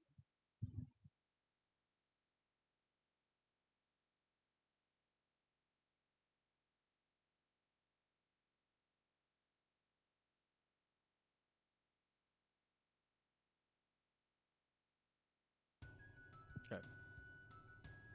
Where was I? Almost gave up metal YouTube after watching videos by Hell's Headbangers guy, J Dog, and that bearded guy always whines about Antifa. That doesn't narrow it down. But yeah, I was talking about J Dog earlier. He's an interesting figure because like he'll do like these like ridiculous thumbnails and like play this kind of character persona, but like he admits himself like this is just a character and like I'm just doing the shit that was like we did back in the day. And like I know it's like kind of like a tough pill to swallow for a lot of people that like see through like, his bullshit and like acknowledge him as just like the reactionary kind of just like meathead that he is. But like he's not the arch villain that like some people think he is. Like to put it like plainly, like he's not that bad of a guy, honestly. Like as a person. And I think that and that might be like a hot take, but like I don't think J-Dog is like the worst guy ever. I think he says a lot of dumb shit and like kind of goes too hard in like the like ridiculous homophobic, you know, like 90s aesthetic kind of guy, but like that's another thing.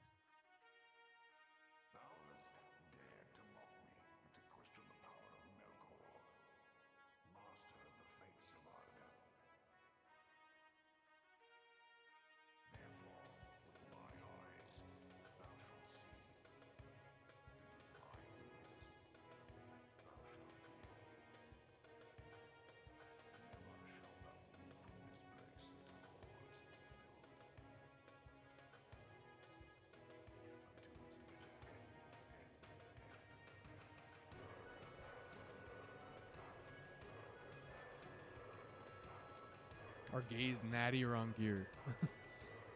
Yeah, good question. Yeah, like Haley, I just gotta accept that it's a way people exist, and that's all. Yeah, but like if that's not, if you can't like move on from that, then you're always gonna be like trying to figure out the correct experiment to extract the gay essence. You know, like it's completely irrelevant and counterintuitive to like a materialist understanding of society.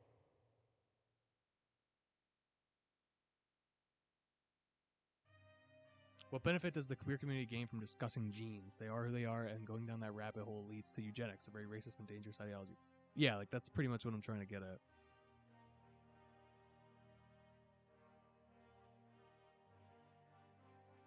I find people who bring up homosexuality, gay people, and random combos weird. 100% of the time it's homophobic.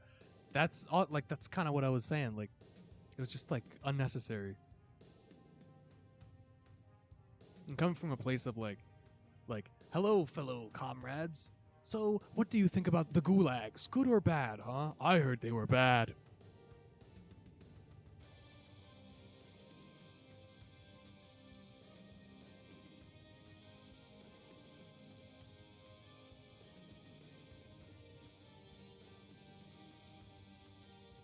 Sorry, I kind of just like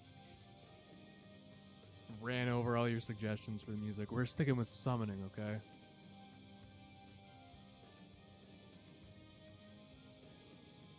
I do want to get some suggestions maybe for like the next one, next stream, but this one's gonna be. This is the summoning stream. I raised quail as pets. Whoa. And I had 2 males that would fight all females, but were perfectly happy living with each other and humping each other just fine at peace. No explanation for why. That's interesting you raised quails.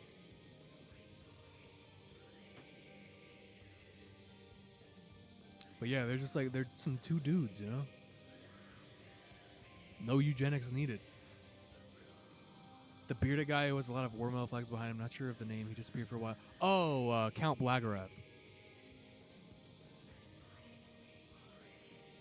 Yeah, I just caught up to that. Sorry. He's also like not the worst, but he like these people like J-Dog, Count Blagarath, the vast majority are just like just dudes, you know? Like they're just dudes who like metal. And there are like some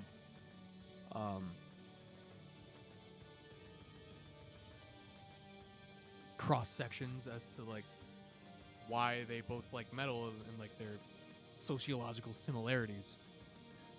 But at the end of the day, like these guys are just fucking dudes. Not like it comes with the territory, you know.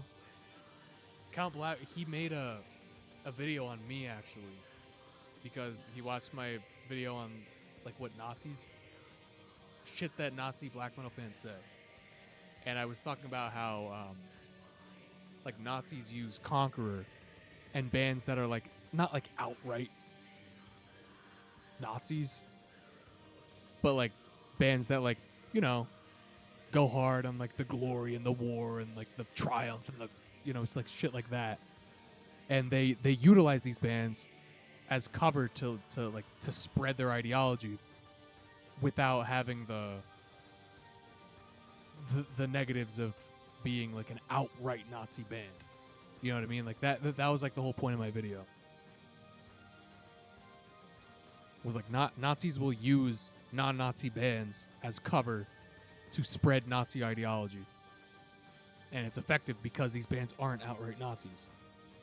Because like they would just get like it would be blatantly obvious if they were like utilizing just like fucking you know, Stormfuhrer as their vector, you know. But he made a video on me saying just like conquerors not Nazis, and I actually like, and like he left a comment on my thing, like a whole thing, basically like saying that like, why do you lefties always talk about fucking Conqueror and War Metal being Nazis? They're not. And then I responded to him being like, whoa there, buddy, like that's not what I said, like. And then I explained to him like the whole thing of like how Nazis utilize non-Nazi bands as cover to spread their ideology, because if they use a Nazi band to spread their ideology, it would be too fucking obvious and they get called out immediately. They use a band like Conqueror because it's sneaky, you know? Like Nazis do this fucking weaselly shit. And then he was like, oh, okay, yeah, that's fair. And he took down the video. And so like I do have respect for him for that. I don't think he's like an absolute fucking imbecile or anything.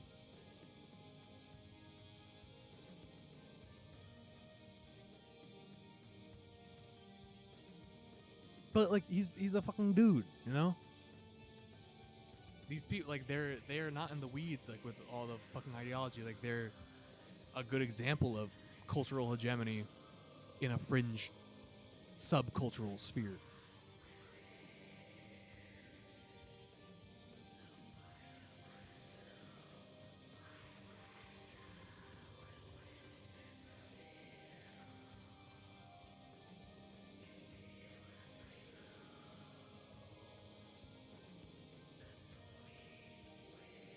I worked for Medicare and the ACA for a couple years, and no one is using taxpayer dollars to pay for transitions or gender-affirming care. The taxpayer-funded transitions.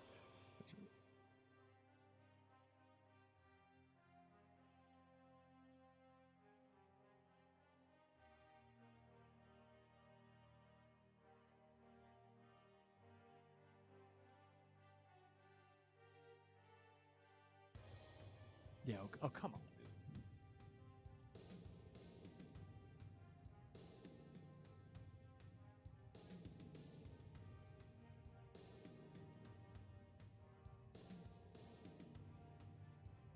Sorry, I'm catching up on all this shit.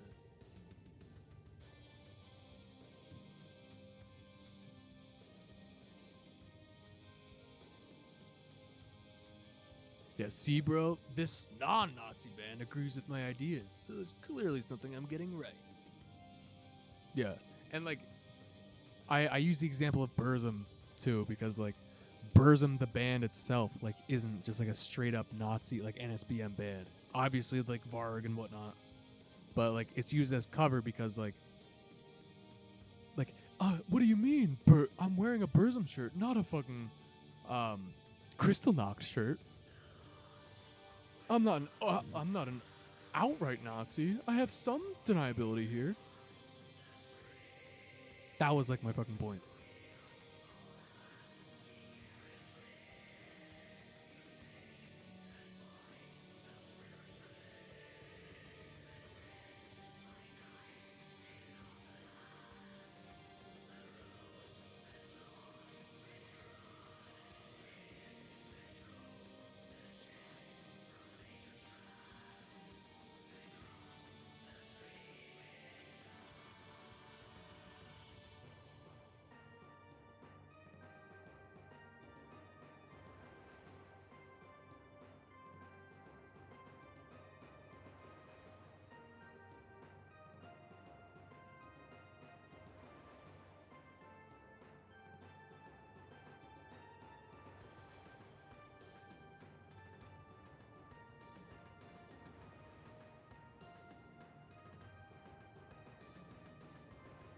Yeah,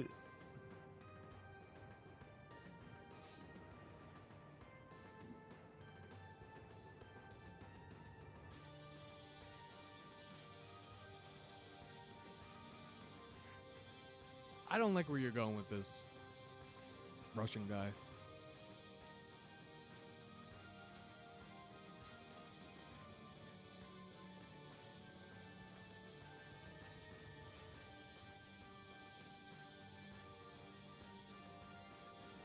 Like, even if it, like, they're, even if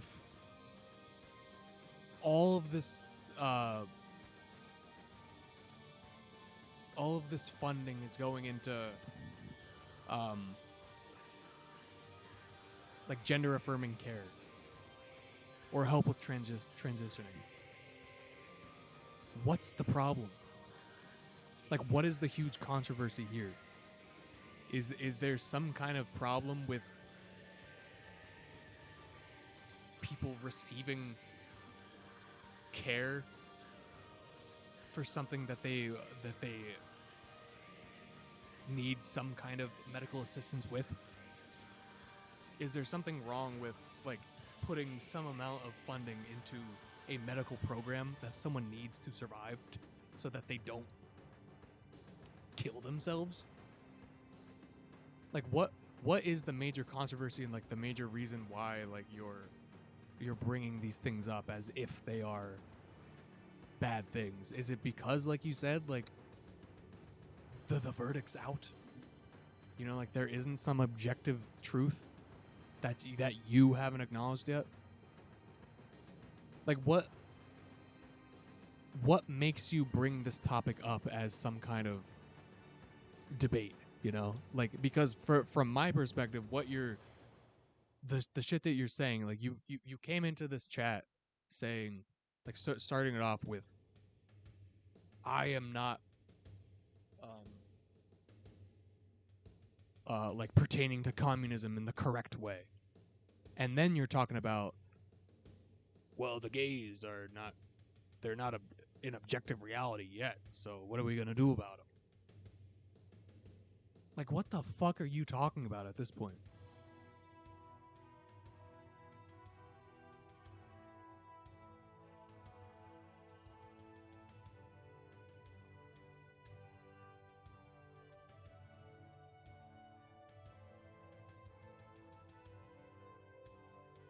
And then, like, you come out with, like, some, like, sensible line, and it's like, okay, you, like, that one made sense, and then you just, like, come out of left field with, like, some crazy reactionary nonsense.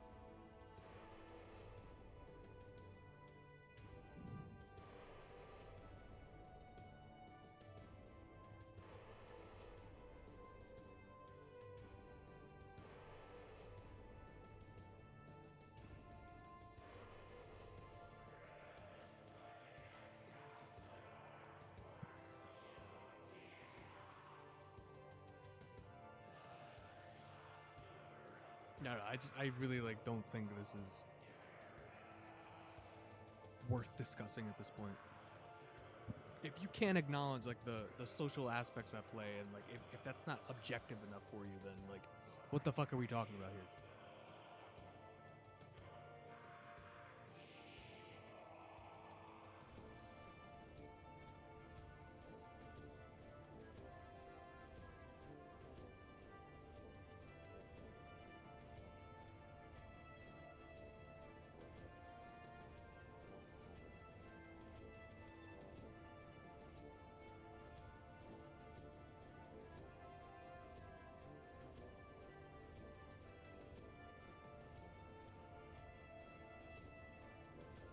Oh, my head.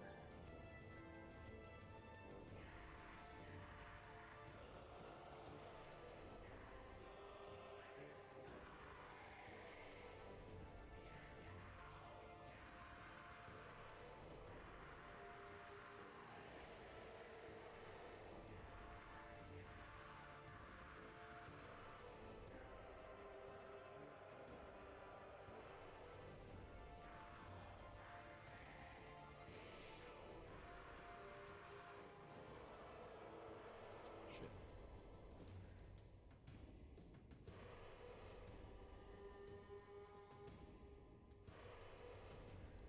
Hmm.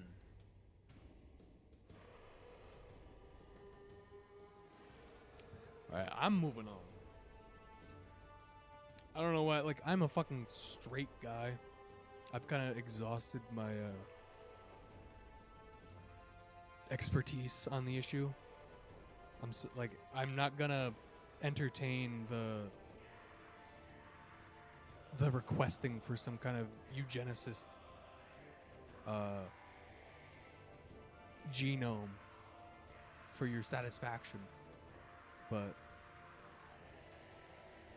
I'm moving on. This is the nerdiest shit ever. Brutus hears the summoning from his tower in Minas Morgul, and being oath-bound, endeavors to enlighten the nightshade forest and pierce the stronghold.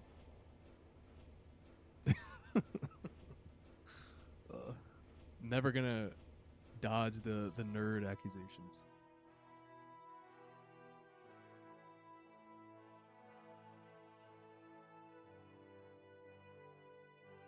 I'm definitely like,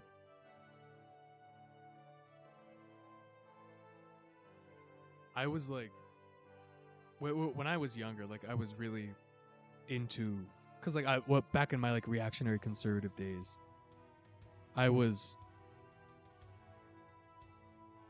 like one of the people I would like watch, you know, Steven Crowder like debate me, like prove me, change my mind, that shit. And like, I would watch those videos and like really expect like just some like domination, you know, because like especially from like the thumbnails and like the titles in the videos and like the editing too, it like makes it seem like Steven Crowder's gonna fuck these fucking liberals up. But like even from me, who was like craving some like domination on the conservative side, like I was just like dying to see some liberals get owned or get fucked up. Like those videos never hit. They never like delivered the goods and like really destroyed the liberals as much as I wanted them to. And it was really fucking disappointing. I guess like that's part of the reason why I like stopped being like a conservative and a reactionary, is because like I just like never got I never felt satisfied with their like onages and for like their epic takedowns and like domination moments.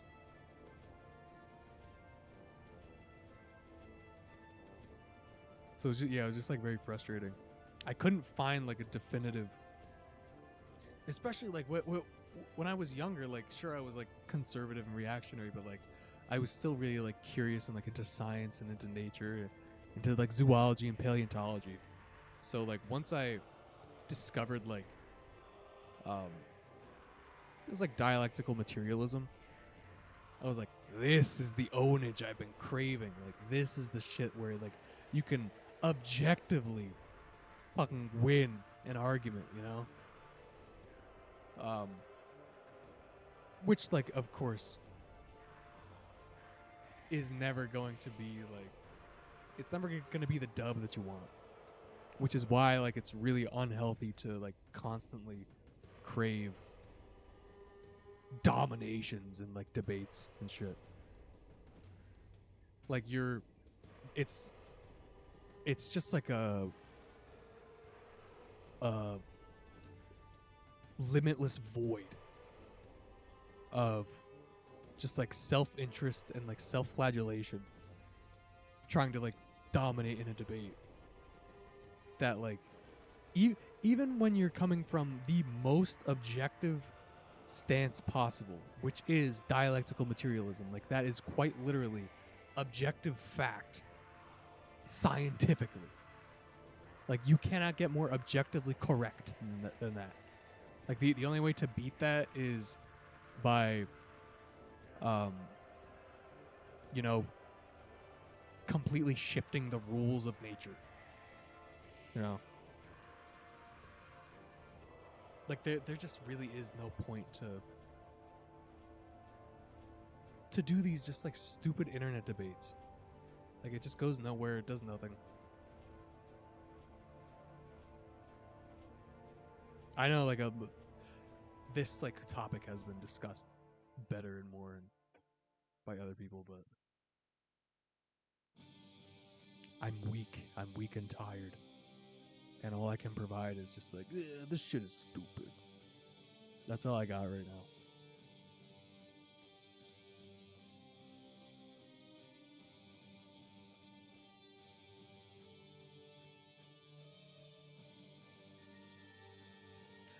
I'd never like when I've watched like the Varg shit like more recently, but like I never did when I was younger. But yeah, he does say like some self-aware left-wing takes. He would like in the same way a lot of like neo-fascists, occult fascists, and like neo-pagans do.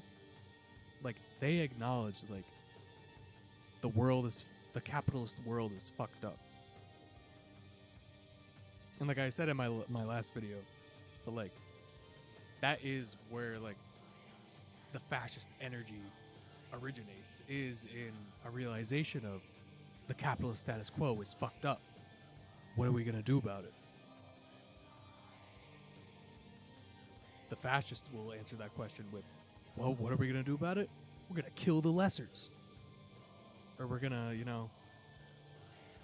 blame this or that or them, or like the fascists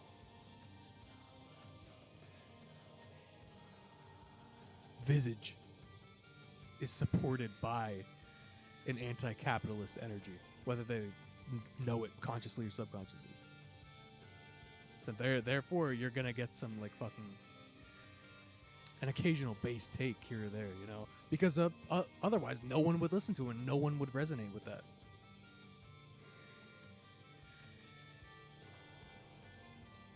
Favorite dino? Very basic, but T-Rex. Extremely basic. I mean, I like a lot of dinosaurs, but like the fucking T-Rex. Is this guy still fucking going? I don't want to ban him.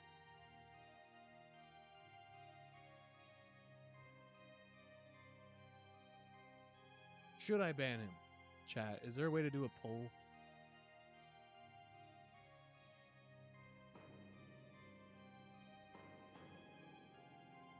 Aha! Ban?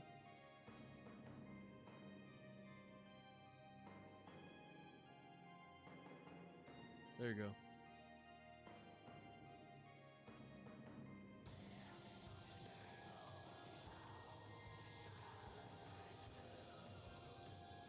Dude, Autumnal Reaper. You have a hard name, Autumnal Reaper. Thanks for the $1.99. Haley, thank you for the $1.99.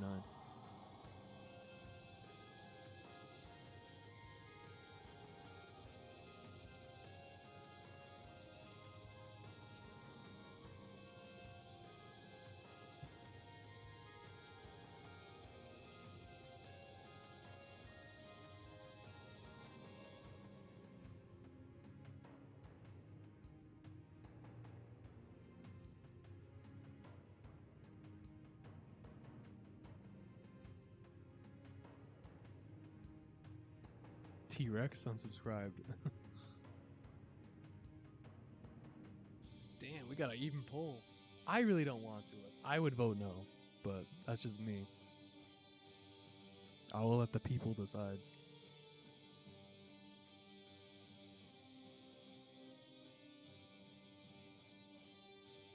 Ankylosaurus will break T-Rex kneecaps. The T-Rex hunted the Triceratops.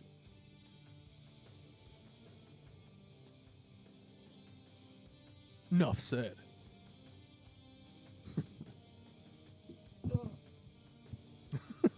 This is a fucking mess.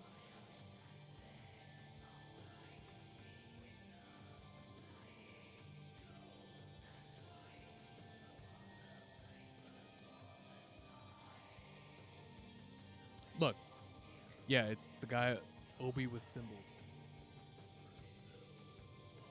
we're not being fanatics here. You're just you came in here criticizing my communism, and then your defense of that statement was how we're too fanatically attached to gays, basically.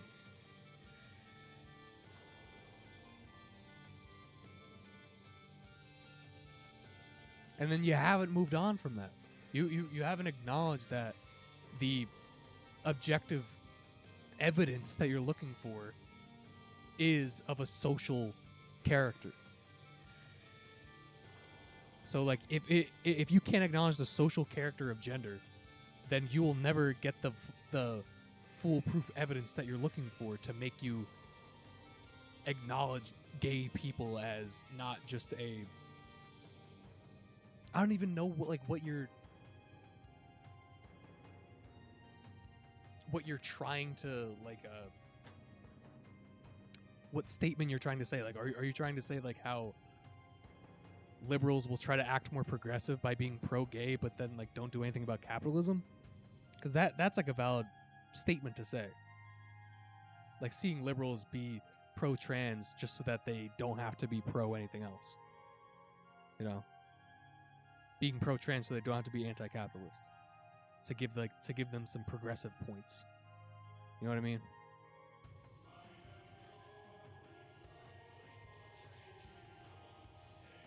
But like when you're talking about like you need objective proof for why gays exist, why people are gay, like that can only lead to a reactionary conclusion.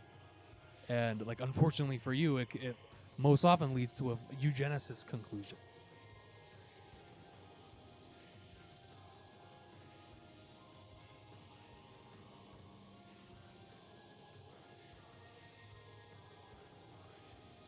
T-Rex is an oversized chicken, and for that, they're awesome. Well, now I know that you have fucking foul. I see why you like the T-Rex. Triceratops did major damage to T-Rex. That's also another interesting thing is how they like co-evolved T-Rex and Triceratops. How they like they like really developed and evolved as a reaction to each other. It's really cool.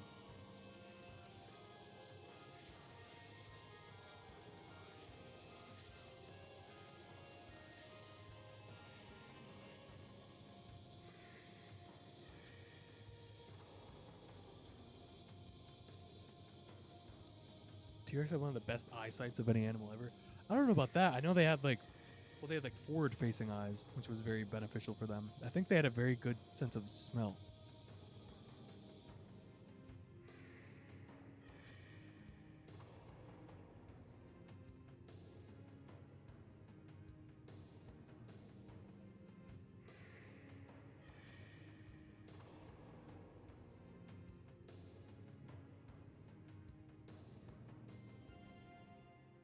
Right. Still trying to figure out how do as you like as long as it doesn't harm or reduce the rights of others is radical and fanatical. It's like he's seeking some kind of like thesis conclusion to make him go, ah, I see the definitive proof as to why gays exist.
I'm back.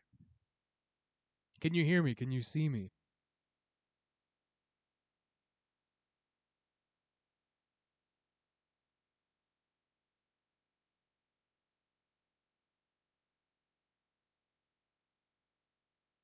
Okay, we're good.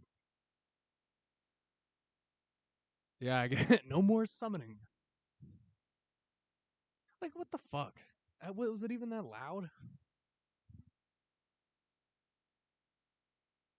That's crazy.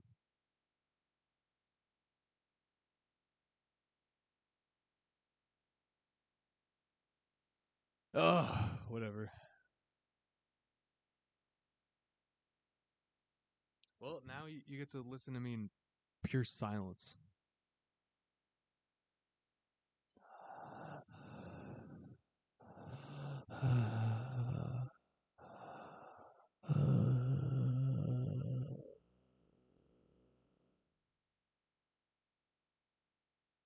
Yeah, my volume is like stupid low.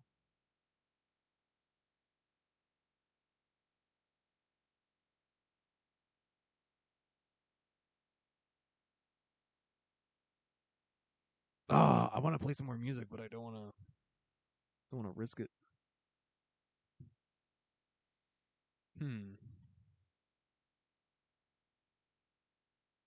Well, I mean, it's a pretty bird.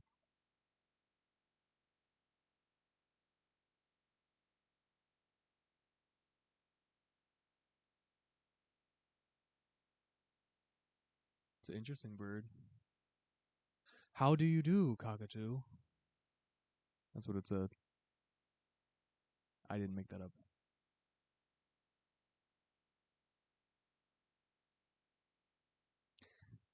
But yeah, what were we talking about? Oh yeah, we need a fucking. I need some proof as to why the gays exist, and then I will be on their side.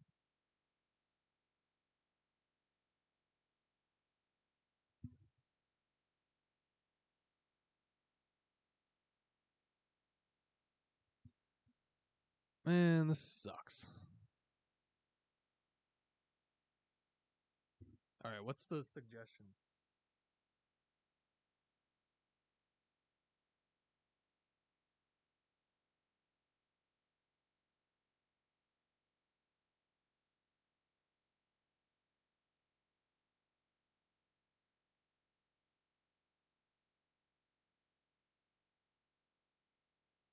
I have been. I'm gonna test this. See if I get fucked for it.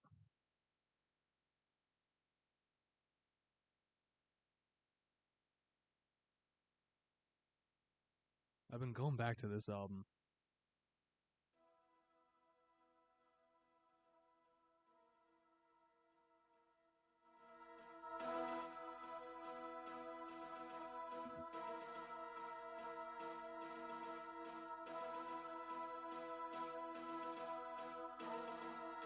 Hopefully this works out.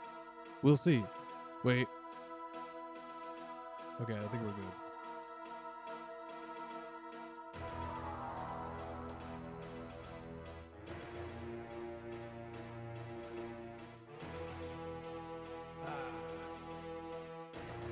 Is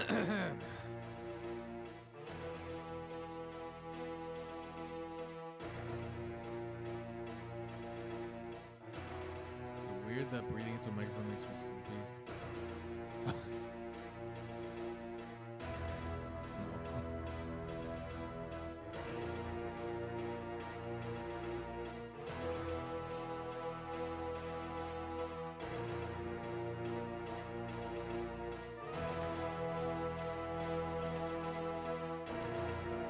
I can email you my crappy solo black hole project.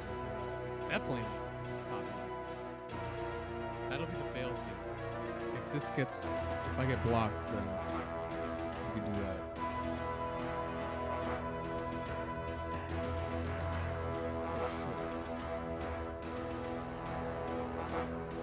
It says we've detected audio streaming from these songs, but I'm still up.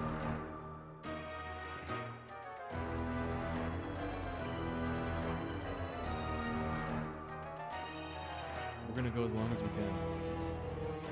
I can't believe I'm going. Oh man, there was something. There was something I wanted to talk about. God damn it.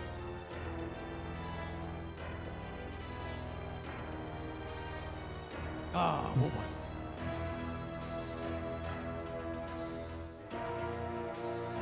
Yeah, this is very like Majora's Mask type of.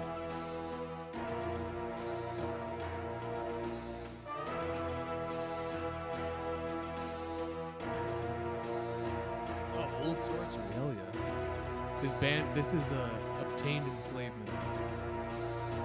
The album is Soul Blight. You probably, if you know Obtained Enslavement, you probably know it from their first album, Witchcraft. This album. This is their second album.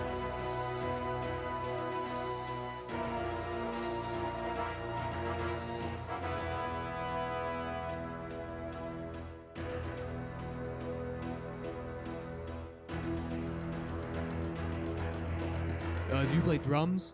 Riffs no leads?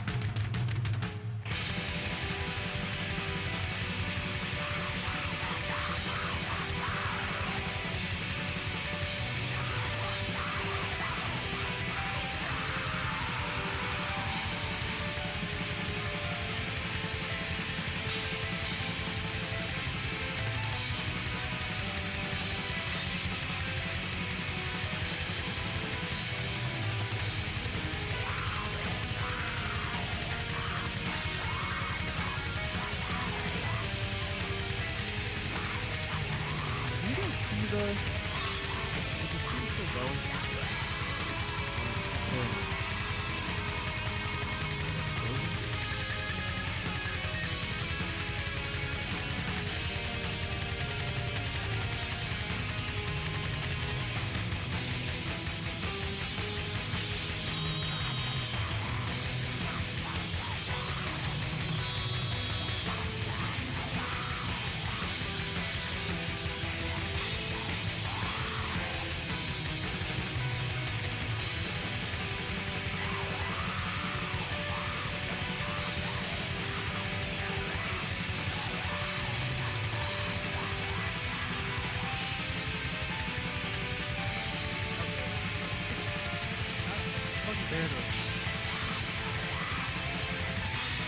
I fucking love this album.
I really like.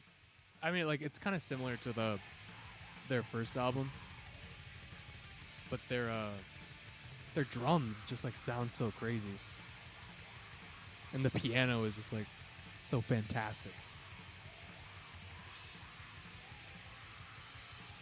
Like I don't even want to talk over it.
Are we back?